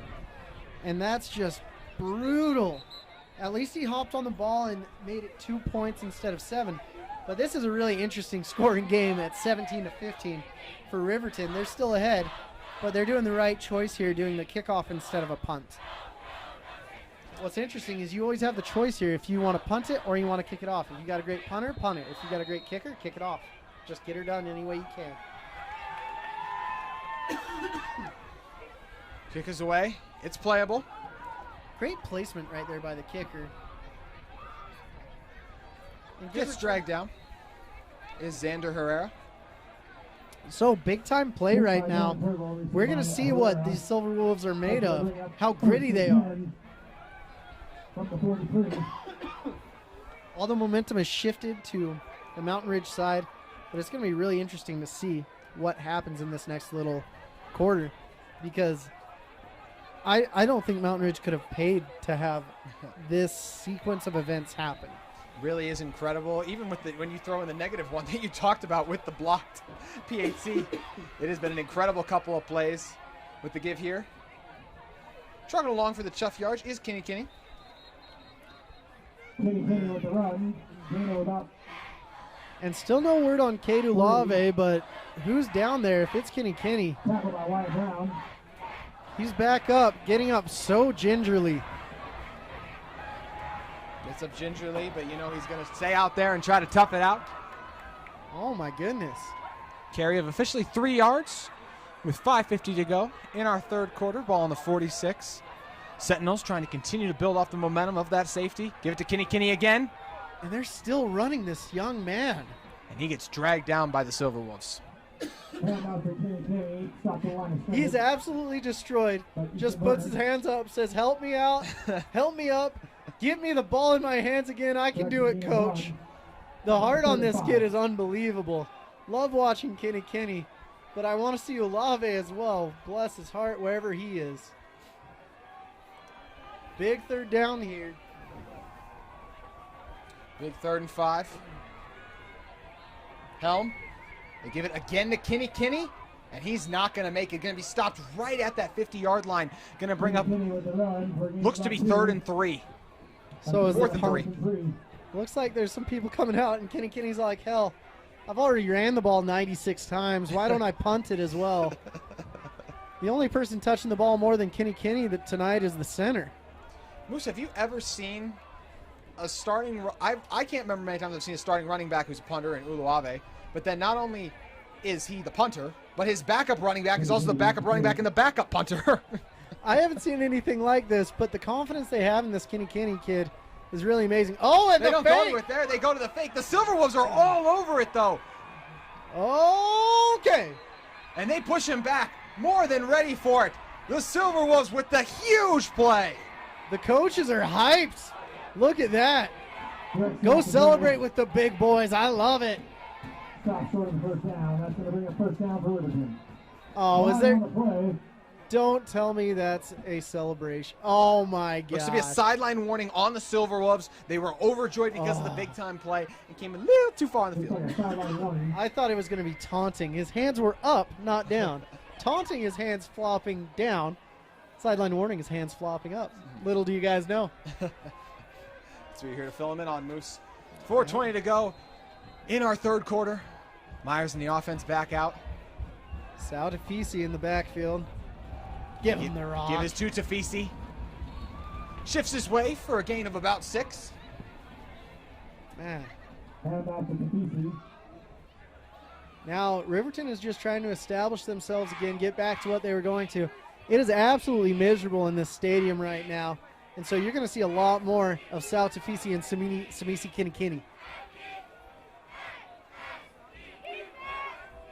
2nd and 5. Oh, The draw. oh. And he's gobbled up on that play. Well played by the Mountain Ridge defensive line. And that is Colby Barton is still in at quarterback, so they are rolling with Barton. They are rolling with Barton right now. Man, sometimes you see a draw play and you're like, that's beautiful, but that one was a Picasso. It wasn't as beautiful as it could have been. 3rd and 5 from the 45. Barton stares his man down all the way. Knocked away. The beautiful pass broken up. And the flag comes in. What's the flag for? We'll see if that's a penalty. At the moment, Xander Herrera made an incredible play. Xander's clapping like it's against someone else. Let's see what that was. Pass interference on the defense. Looks like pass So the interference. PI is officially the call. Moose, what do you think about it? I'm trying not to offend every single ref in the state. I really am. But you guys make it hard. My gosh. That's just defense. I mean, can it get any harder to be a defensive player in football nowadays? Difficult task indeed. Pick the driver from the 30 because of the PI. Give us to Tafisi. Oh, good Nice tackle made by Higham. Top of the line is carried by number 51, Chase Hyam. The other one was Chase Higham. Higham went really low on that one. I liked it. Got his feet. Tafisi was still churning, and he got 3 yards, so it's 2nd and about 7 or 6. Chase, the junior defensive end and guard on this team, plays both ways, and his younger brother Taylor Higham. We've called both their names multiple times tonight. 1 and 2 on this team's in terms of sacks leaders. 2nd and 7. Play action. Barton. Oh, no. Another Whoa. flag is going to come in. Wow. Looks to be more pass interference on the outside. Well, at this point, just throw it up no matter what. Goodness gracious. Coverage on the play by Xander Herrera. And pass interference is officially the call. So penalties helping out the Silver Wolves on this drive as they work it inside the red zone. Man, did Xander say something about the ref's mother or something like that at this point? I don't even know. Bless that young man's heart, but no matter what happens, it seems like there's a tissue waiting for him in the form of a flag. Oh, Give it to Tafisi, or actually Barton on the keeper to the outside. and another flag. He gets into the end zone, but multiple flags once again. Just a flag palooza right now, Moose. If I was a betting man, I'd say Xander Herrera probably is getting one of those flags. Great run, though. Let's be real here. Already moving back are the Silver Wolves offense. It is officially a holding. Xander has a sigh of relief at this point. He's like, good, it's not on me. First time this half. It's not like his plays were egregious. Beautiful either. read option play. Barton executed it to perfection. Fooled me completely. Looked to have a touchdown, but because the big boys up front get a little grabby, instead it will be first and 14 officially the markage. Big series right here. Barton to Tafisi. The hole there momentarily, but quickly goggled up by the Miners. Man. Excuse me, by the Sentinels. I was like, that's not the name Yeah. of this game. Junior Sia. On the tackle there was Junior Sia. So you're seeing guys platooning not just on offense and not on just defense, but they're going both ways. You'll see tackles on defense. You'll see defensive linemen playing guard. It's all over the place. They're just trying to get the best 11 on the field at any time. Under 2 minutes remaining. Barton buying time. Finally dragged down from behind. Taylor Higham. One who's able, not officially a sack, but a nice play from behind as Barton bought enough time. Bring up 3rd and 11. 3rd and 7. Or 3rd and 7. Moose all over it there. Looks like Saltafisi's getting a little break. To the outside, Whoa. Jacobson. He's got it. Boy, Jacobson. He's been waiting all night for that, patiently looking at his hands, asking them why they betrayed him. And that time his hands came through. Beautiful catch in the rain. He says, conditions be darned. I'll show you. That was a huge, huge point. And this will put them up by 2 scores right now because they've got 8 points up. And you're playing a points game now. So if he hits this PAT, life is good for Riverton because it becomes a 2-possession game for the Sentinels. And he got it. And it's through. With that, the Silverwolves continue to build on their lead. 24-15, they lead with 1:13 to go in the third quarter from Sentinel High. Ouch. Gonna need some pills for that one. Hey, prescription pain pills can be dangerous. Whoa, whoa, whoa. Easy there. You're her parent, not a drill sergeant. More love, then they'll listen. Know your script. Still rolling. Talk to your kids about prescriptions the right way.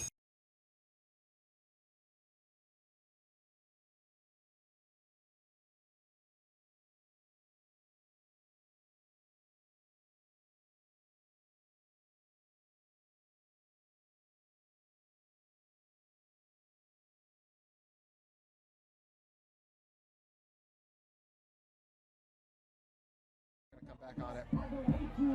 Rain coming down at Mountain Ridge High. Rain and Silverwolves touchdowns as well as they score another one for a 24-15 lead over Mountain Ridge. Yeah, the 9-point lead. You're always playing the numbers game as a coach. Should I go for it on 4th? How many points should I go for? Should I go for 2? That and that and that and that. But it's going to be interesting to see what Mountain Ridge does in this next little bit, but I'm willing to bet it's going to be a lot of Samisi Kinney. Interesting kick right there. Wow.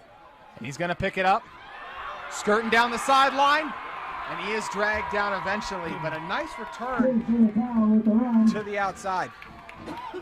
The kicker couldn't have asked for a better kick. The ball stopped in front of the returner. He had no momentum.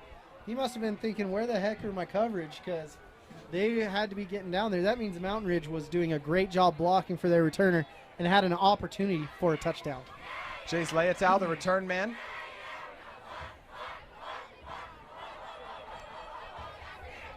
Just a 9-point game.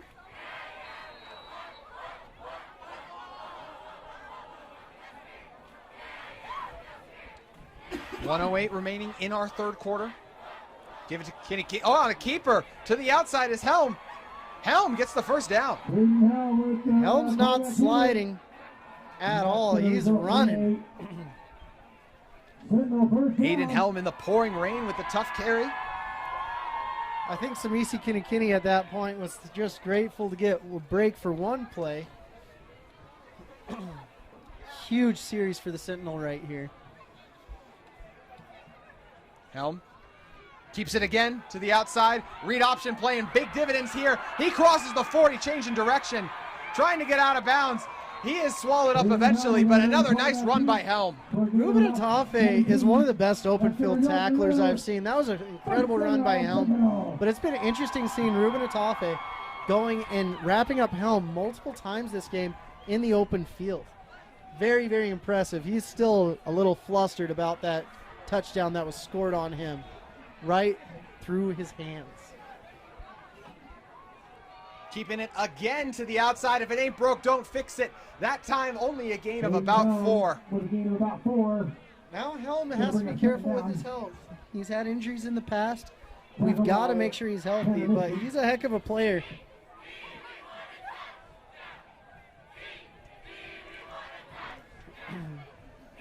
Helm has done a great job attacking the edges, and Riverton's used to them going down the middle. They do decide to run a play. They didn't need to. He lofts it up. Unable to find his man, but the flag comes in. We'll see if that's pass interference. Xander's here on the Mountain Ridge sideline wondering if that's on him this time as well.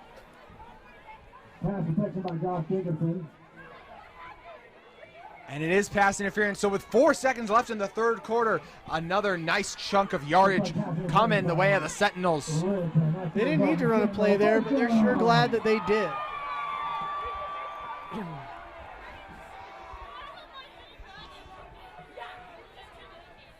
As we mentioned, 4 seconds to go in our third quarter.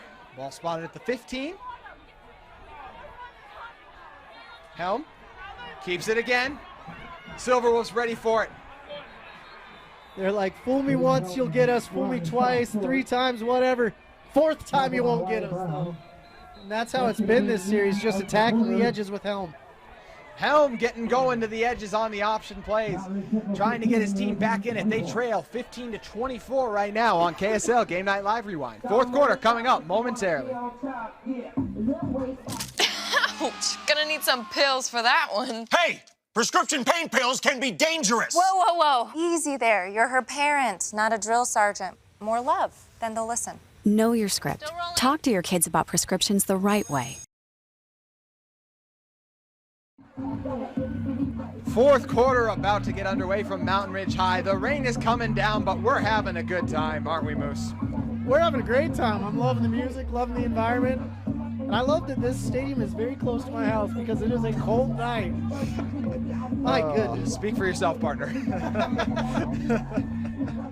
Man, this Mountain Ridge team, they're knocking on the door, but now the defense is tightening up in the red zone, and it's going to be really tough for them to run, especially without Kedulave. I can't stress enough how hard it is for them not to have that young man in the backfield, and they've used Samisi Kinney as much as you'd like to use a running back and then some. So they got to find some more ways to get the ball into the end zone. Decided to give him a little bit of a break at the end there by having Helm run it a couple of times. We'll see if that continues to be the plan of attack here, as we'll pick it up from 2nd and 5 from the 18. He's going to air it out. Jordan Day. One-on-one coverage. He's got it. Big body, big time touchdown catch. The flag did come in. We'll see what happens. But a huge catch by Jordan Day. My goodness, Jordan Moss Day saying, give me the ball out of the air. Woo! Man, Jordan Day, good for you. Having yourself a day.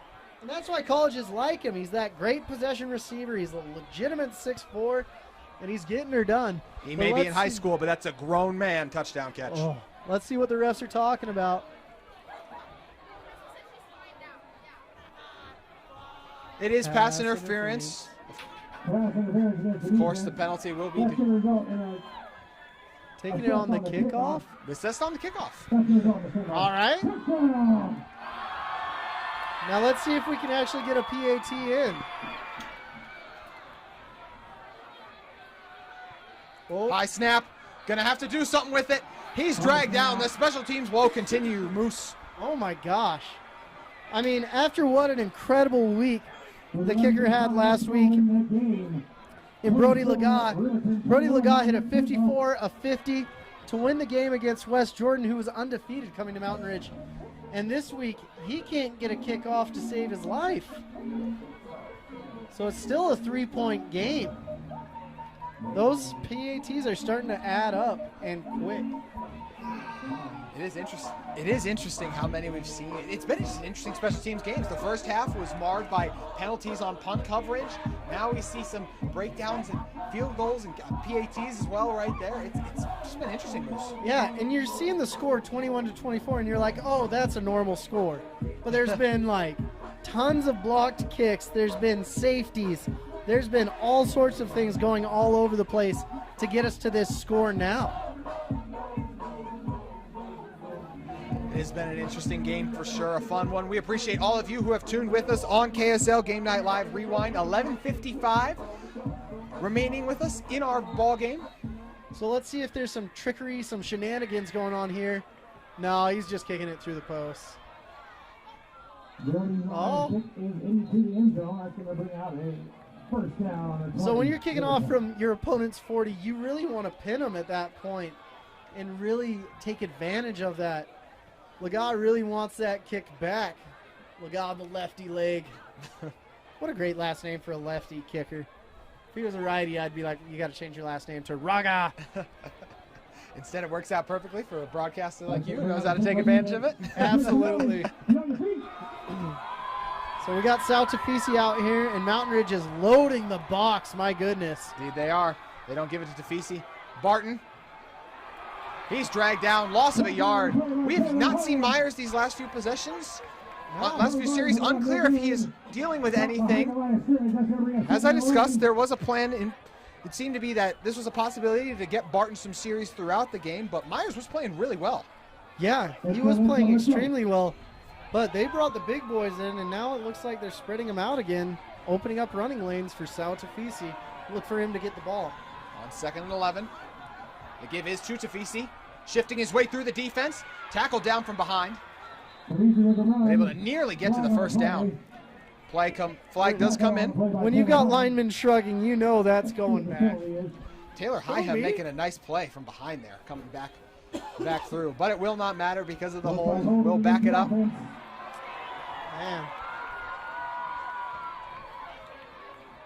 That's a brutal call right there. 2nd and forever. 16. 2nd and 16. Clock's a-winding. Tough place to be.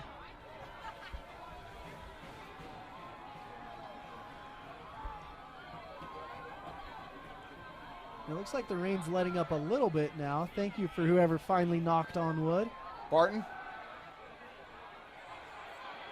Waits too long. He gets golloped. They're all over it there. The Sentinels defense with the big-time sack.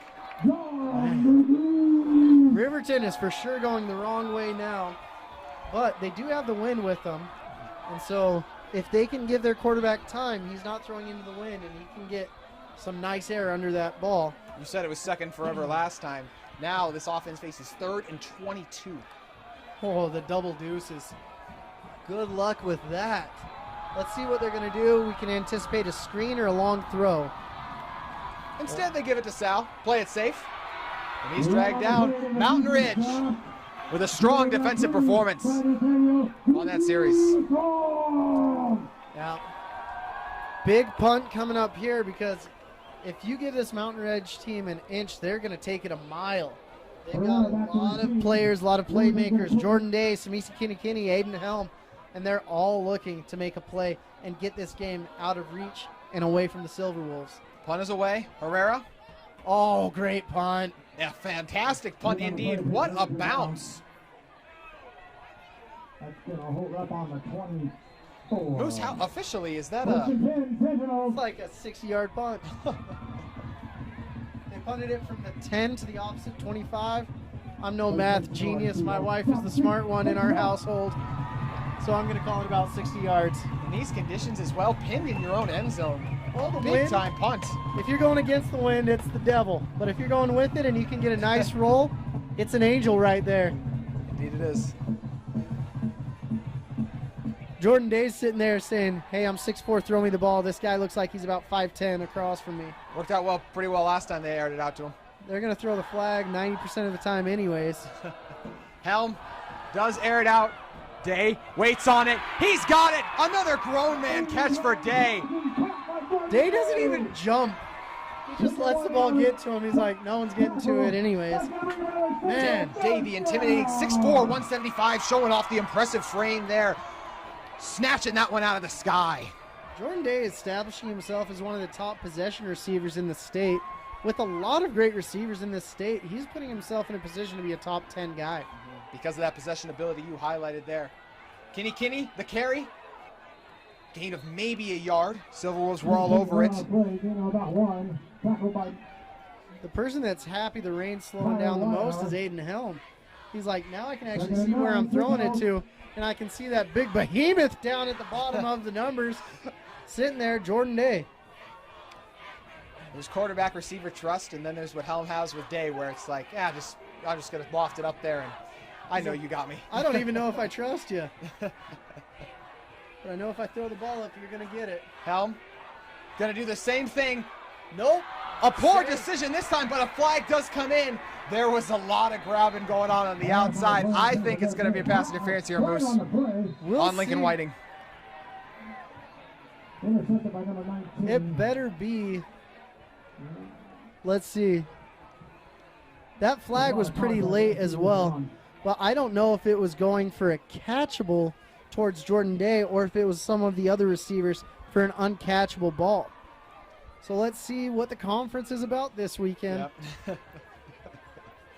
Goodness. This one was quick. It's going to be a pass interference call. You see the Silverwolves moving back already. Oh, holding. Defensive holding. That's interesting. Lincoln Whiting on the outside, getting a little grabby with Day. Tired of getting bullied on those throws up, and there ends up biting them. Wow. What a change in swing of momentum right there. And a sigh of relief from anyone that's a Sentinel fan. And the Riverton sideline, they were hyped, they were hyphy, and now they're deflated. Hopefully they can get a play going, or else this is going to be a long night.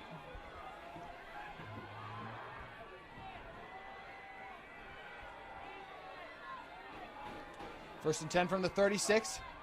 Helm on the keeper. Woo! Gets smacked by Lincoln Whiting. You love seeing the cornerback come up and lay the wood. That's what you love, because cornerbacks a lot of time, they don't like contact. Not for that young man. Number 2 is like, I'm going to show you the deuce. See Helm kind of try to break down a little bit and make a move. Instead, Whiting drops the hammer. 8:31 to go. 8:12 to go in our game. 2nd and 8 from the. Watch Jordan Day operating out of the slot. That's interesting. Give it to Kinney. Whoa. Runs into his own man, but shifts forward. Kinney with a nice run for a first down. They keep feeding the beast, and he's rewarding them. The backup back doing work. The offensive lineman he ran into was facing him too. Kinney's like, no, go around. Let's get going. Come on. Gosh. That's going to be a rough time on film for that offensive lineman. Let's go. Make some noise. Quickly back on the ball. 1st and 10 from the 24. Helm bobbles the snap. Rolls out of it. Oh! The ball's in the air. That's out. That's a fumble. Was that Kinney? Who was that? I believe a receiver came back in and made a play to grab that ball. Doing a good job. Really good job coming back right there by Jaron Dixon. Came through from outside, running his route, saw that ball pop up in the air and was all over it. A huge drive-saving play there by Dixon. So losing 5-6 yards, who cares? They almost lost the ball. Pete Carroll, he would walk in a team meeting every year, show him the ball, and he's like, this is what it's all about. It's all about the ball. And it's true. In football, if you don't have the ball, you can't score. And they almost lost that beautiful, beautiful oblong object. Going to be a timeout, Mountain Ridge there. With that timeout, we're going to step away as well. You're watching KSL Game Night Live Rewind. Ouch. Gonna need some pills for that one. Hey, prescription pain pills can be dangerous. Whoa. Easy there. You're her parent, not a drill sergeant. More love, then they'll listen. Know your script. Still rolling? Talk to your kids about prescriptions the right way.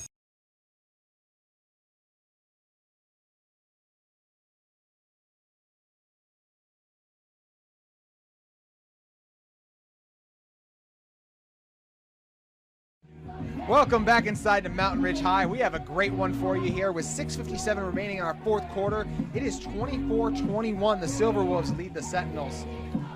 Huge play, just barely. I mean, I can't believe the Sentinels got the ball back, because Riverton, they were just foaming at the mouth trying to get to that ball, but a Sentinel said, nay, I gotcha. Really, really impressive play. But let's see what they're going to do coming out of this timeout.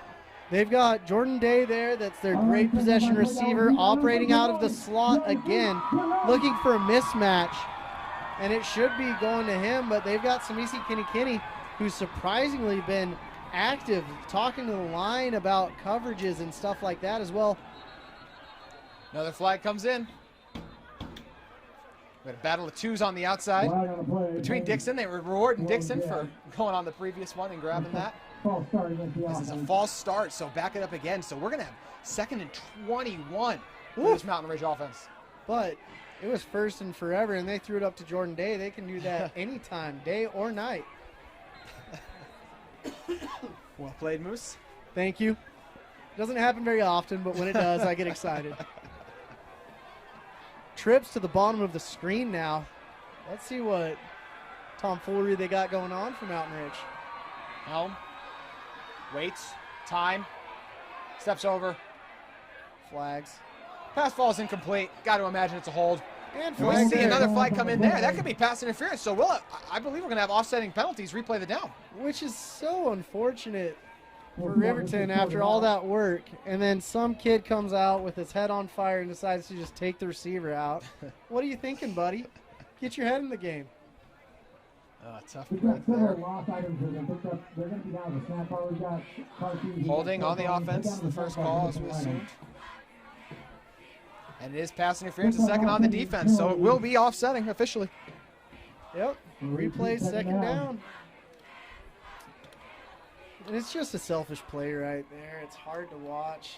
Thinking that he's going to get that interception, but taking out the wide receiver. You got to be physical. You got to be on time as well. Use that football IQ that is so big because you've got big brains in those helmets. Aiden Helm facing 2nd and 21 on the 35. Gets it. Top pressure. Airing it out. Oh! That one tipped and then Are you picked kidding me? to the outside. Are you Opportunity for the pick six here. He's screeching down the sideline. There is a flag, so we'll see if this one's going to come back. And it is picked as he's dragged down. The incredible interception. Making plays there is Caden Rangers. There's multiple flags on the field all over the place. But Sounds like the story of the game. there's no reason that should be anything to do with the wide receiver that's on the freaking other side. Like, are you guys kidding me? I'm going to shut up for a second. I'm going to bite my As Moose bites his tongue, Caden Rangers with the huge pick six, or excuse me, not pick six, tackled inside the 5-yard line, but the huge play. We're going to have another conference at midfield right now as they talk things over. It was deflected, and he was able to come down with it, and we'll see what the result of the play is. offsetting. Look to be the call. Okay, I'm back, but Good to have you with us. Thanks. Welcome back to the broadcast, Moose. But it's hard to see plays that are away from the ball flags get thrown for plays that are away from the ball. It's a very frustrating thing to watch because it has nothing to do with the play at all. And these refs are very, very poignant on their calls. We'll see what's going on. Is that even Coach Mayfu that's down there with them? Who's this other guy in there with them? I want to know our mystery guy in that's plaid, right? Yeah. Plaid shirt. Plaid shirt. Football guy, not a fashion guy up here. Oh. They talk things over right now. We'll see what it is. If we do have offsetting penalties again, it's another opportunity for Aiden Helm to. Oh, here we go. We're gonna get the call. Is there a player just laying down on the field? Or is he hurt? It's difficult to tell right now. Oh, just chilling. He's explaining. The call's being explained to Coach Mayfu. He's confused. Wants explanation. There's a lot of people confused in the stadium right now, myself included. But they're pointing every which way. Okay, is he going to go talk to Jody Morgan now? That indeed looks to. As the PA announcer says, not yet. We're looking for our explanation. Coach Morgan ready for his. He's animated too on the sideline. What is going on here? 24-21, 6:28 remaining. A lot of confusion to work out. Jody Morgan looks satisfied though as he walks back to the sideline.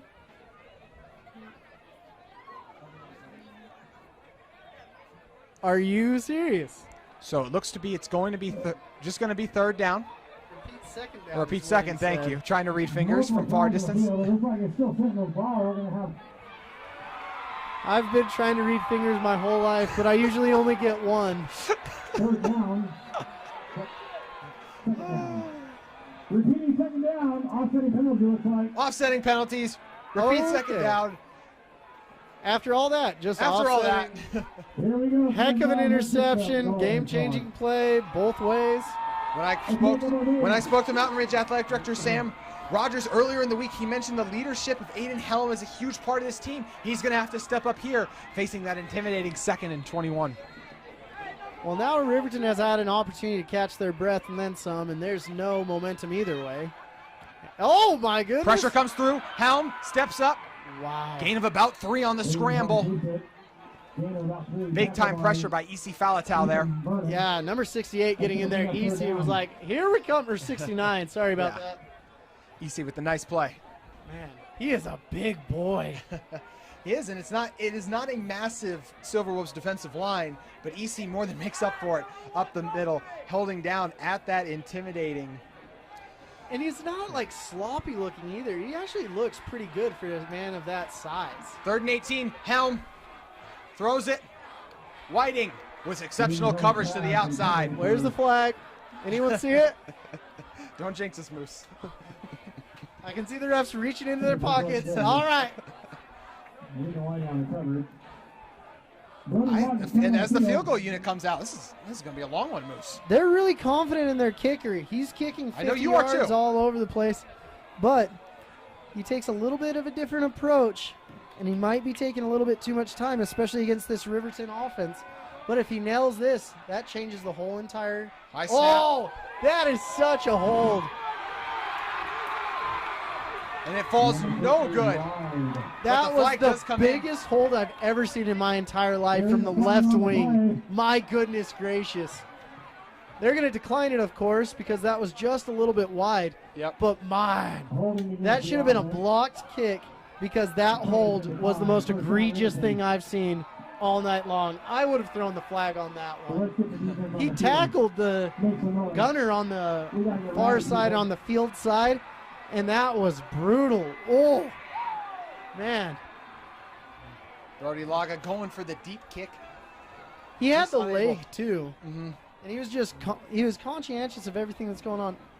Oh, that's right. In high school, if you miss the field goal, they get it at the 20. Good job highlighting that rule for us, Moose. I wish they had that in college. I would have been able to attempt a lot more long field goals. Give it to Tafisi. To the outside. Finds the lane. Bulldozes into a defender for the extra tough yardage. Sal gets to the outside with a nice first down run. Wow, Sal. My goodness, what a man. Getting down and dirty and getting those 10, 12 yards a pop.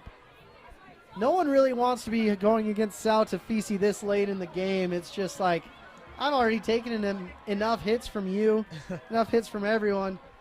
Let's just call it a night. I'm cold and it gets brittle in my bones. Cold, windy, tired, and Sal Tafisi coming storming at you.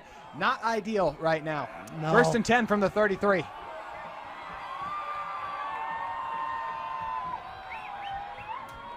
Barton still in at quarterback.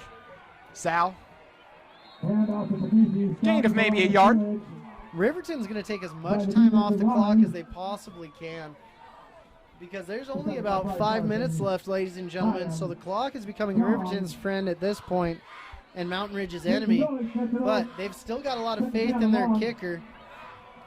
Hopefully they can have a lot of faith in their field goal blocking team and their field goal team to block Riverton. But Riverton, if they can have a sustained drive, get a couple first downs, this game's over, ladies and gentlemen. 2nd and 8 from the 35. Just over 4:50 to play. Give to Tafisi. Nowhere to go. He's gobbled up to the outside. The man who's been flagged a lot tonight, Xander Herrera, makes the big tackle for loss. Xander Herrera was looking for the flag after that tackle, too. He's like, I just hope no one's calling me for anything because I'm a good kid, I swear. Let's go, Sentinels. Get on your feet. Herrera bringing the physicality to the corner spot. Brings up 3rd and 14 from the 29. Now Riverton still has possession receiver as well at the 6'4" man, number 11, Logan Dunfield. So watch out for him. He's a junior. Myers back in at quarterback. The screen to Sal. He's got it. Makes a man miss. Makes another. Then is dragged out of bounds short of the first down marker. Number 54, he made his own offensive lineman miss, and 54 is mad at himself as well. If he would have been out of the way, that would have been good for a first down. but Sal had to slow up, do a little loop-de-loop, and pull out of the way, and didn't have enough for the first down.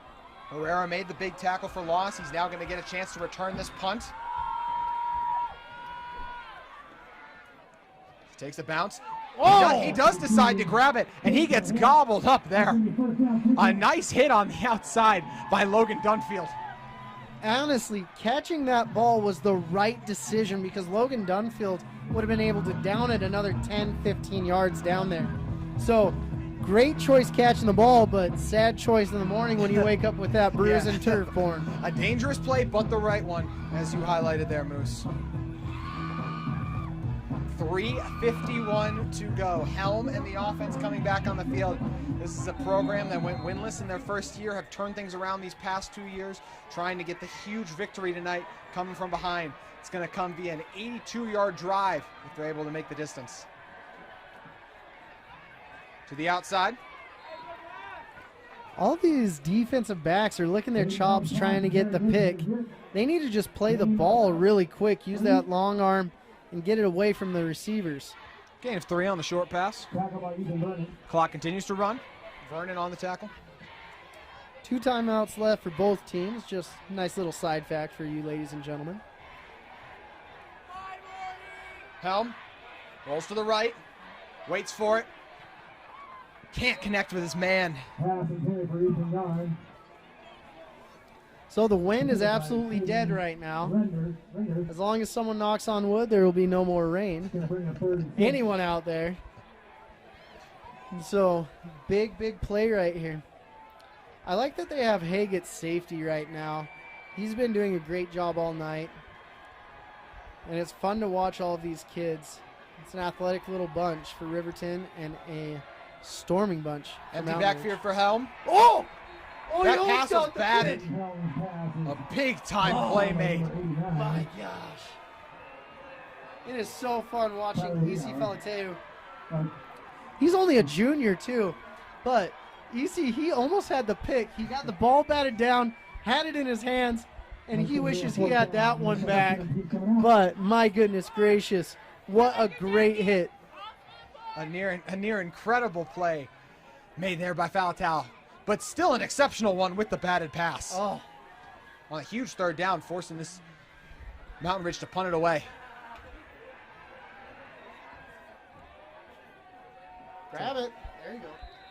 Be down at about the 40, 47, 48 actually. Make it. Check that. So 3:07 remaining. 2 timeouts for Mountain Ridge. Something gives me the feeling we're going to see some Tafisi on this drive here, Moose. Yeah. So they need to get about 2 first downs, even with the timeouts. That'll lead the clock out and win the game by 3. And really, it's come down to special teams. We're talking about 2 blocked kicks on PATs, 1 field goal blocked, and then 1 field goal that would have been blocked if there wasn't an egregious tackle by the wing. Barton keeps it. He stays up, keeps running. He shakes another would-be tackler, and he smartly stays in bounds, goes down. What a run by Barton. Football IQ through the roof right there by Barton. Good job. The interesting thing is the play clock's going, but the other clock hasn't started because the sticks haven't been set up. So that gave about 20 seconds to Mountain Ridge.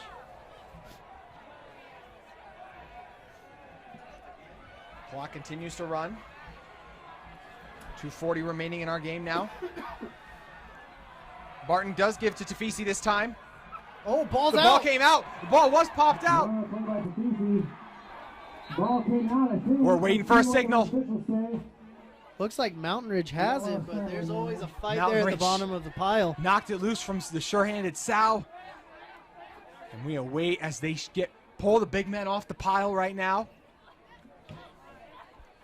A huge call right here. Whoever has that ball has been able to wrestle away or hold on to it at the bottom of that pile. Looks to be still a place for a guy. That is Mountain Ridge ball. That huge fumble on the recovery.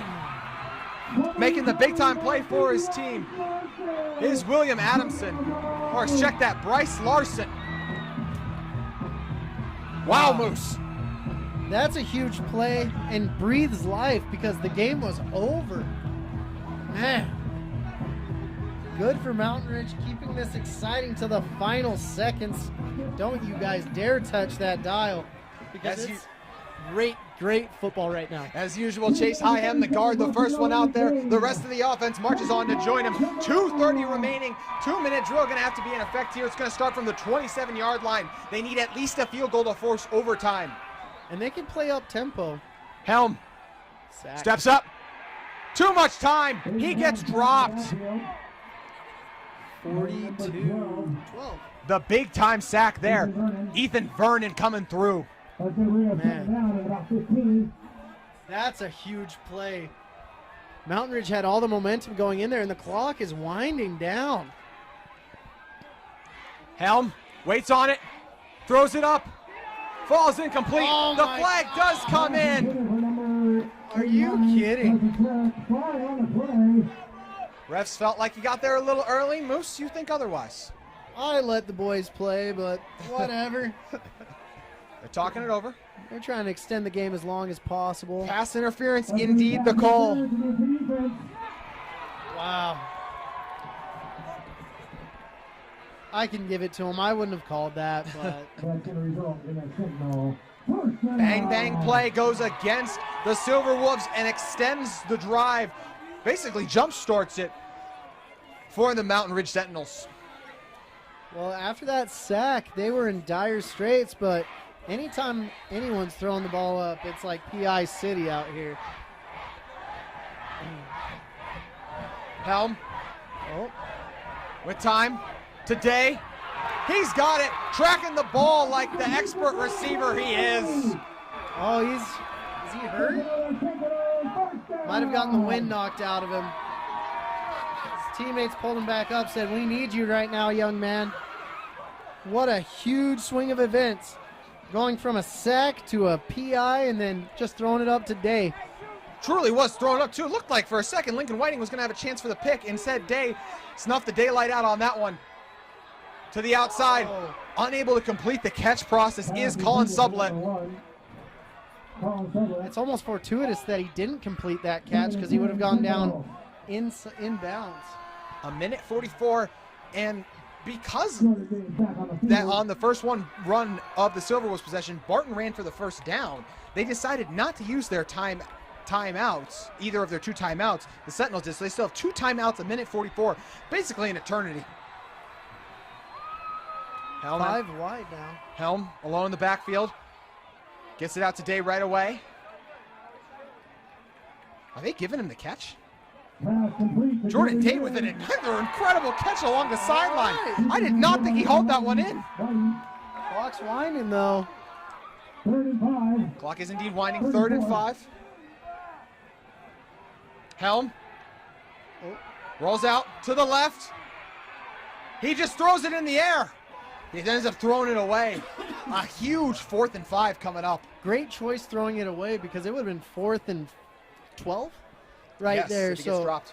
Aiden Helm using that great big football IQ right there to get that ball away and knowing he's outside the tackles. So it's not going to be an intentional grounding. Seeing a player out there so that he can get the ball out. A minute and 26 remaining, and it comes down to this. 4th down on the 40-yard line. On the 35-yard line, check that. They need 5. Look out for Play Day. clock dips under 5. They're going to burn a timeout here. Oh. Not the time you want to burn that timeout either. Such a crucial point in the game. They think they just want to take a little bit more time to talk it over there. Absolutely. Jordan Day has been a great possession receiver right here. You haven't used Samisi Kinney. I feel like he's been through the ringer tonight with how many hits he's taken. And you don't have your bruising running back in Cade Ulave. So really look for Jordan Day here in a nice 5-yard out possession type thing, or he could do a quick slant route as well going inside, and it's almost guaranteed there'd be flags flying. Got to imagine this ball will go to Day, as you just highlighted, Moose. Silver Wolves come out. Lincoln Whiting more than likely the man who will draw the Day assignment. And it's not like he's done a bad job. He's done a phenomenal job, but he's given what his mama gave him, and he's about 5'9". And it's hard to go 5'9" against 6'4". 4th and 4 from the 35. This is the game right here. If Riverton can manage to get to the quarterback helm, it's over. Aiden Helm on the fake. Bottled up. Silverwolves are all over the read option, and they're going to take over the football. One timeout left, too. I don't know if that's even enough to stop it. It might be Victory's formation now. They try to catch him off guard by going run, and they were all over it. Yeah. Silverwolves, the pack, attacking the ball. Great job, great penetration against this phenomenal offensive line. But I believe that's the game if I'm doing my math correct, which I absolutely might not be. You said 119 remaining. So let's see, 119. I'm not even going to try, ladies and gentlemen. They're going to run the ball the first down anyways. Still got the one timeout. Barton on the keeper. He wisely goes down before contact gets there. Don't want to risk the fumble. Timeout now. 5, Okay. So with that timeout, I think, Been thinking hard on this one. gosh darn it. I'm sorry, ladies and gentlemen. If you want to tweet at me some math tutors, I would greatly appreciate it. Maybe we need Silver Learning to help us out here on this dreary, dark night. You know, dreary, dark night that we did avoid any lightning delays, though, so that's a positive. Yep, that's a win right there. Because last night you were stuck for 2 hours at a game. I was just chuckling to myself, getting texts from you. I was at a birthday party, and I was like, man, too many lightning delays does not make Jack a dull boy. Yeah. Oh, that is the truth. Here come the Silverwolves back out. Sentinels now with 0 timeouts. Victory formation. Okay, so my math was right. Moose coming through with the big time math for yeah. us late. The initial call of the V. As that clock begins to wind. So just passing by a minute now. Probably a smart decision having your quarterback in shotgun for these victory formations, especially in Chippy region games. Yes. Give up the 5 yards. He's like, man, I swear I ran more. But got to be difficult. It's like the Tom Brady dilemma, trying to run for 1,000 yards a few years ago. He's like, He finally did it. He finally did it, but he's like, I've had so many games where I've taken knees. And that's going to do it. That's going to be our final. The elated Silverwolves head to the sideline. The huge win at Mountain Ridge. A big-time team performance in which all 3 phases of the game were involved, Moose. Yeah, it was fun watching Aseli Faluteo. He was an absolute monster. Haig out there did a great job. I mean, Sao Tafisi absolutely balled out. I wanted to say Sai Tautu, a kid I played with at BYU. But Sao Tafisi was a monster. Great win for Riverton and Jody Morgan. And this Mountain Ridge team, they're going to be a force in the playoffs as well. There's a lot of teams from Region 3 with Bingham, Mountain Ridge, Riverton, and West Jordan that I think they all can make some noise. They now move to 7-2 on the season. Do the Sentinels, and for the Silverwolves, we talked about it, 8 points away from being undefeated. It comes right through there. They got out the big performance. The visiting students are rushing the field right now. They are absolutely ecstatic. And your overall thoughts on the performance you saw from Riverton tonight, Moose, and any closing thoughts you have? I thought Riverton did a great job. I gave them about a 30% chance to win, and it's really their special teams that came through. Their field goal block was absolutely phenomenal, and that's really what made the difference in this game to me. They now move to 6-3 on the season. Do the Silverwolves. Coach Jody Morgan's squad gets the huge road win in district play, knocking off a tough Sentinels team. That's going to do it for us out here For Moose Bingham, for Tino, our great cameraman, I'm JT Wistersill. Your final from Mountain Ridge High, 24-21. Thank you for tuning in. You've been watching KSL Game Night Live Rewind.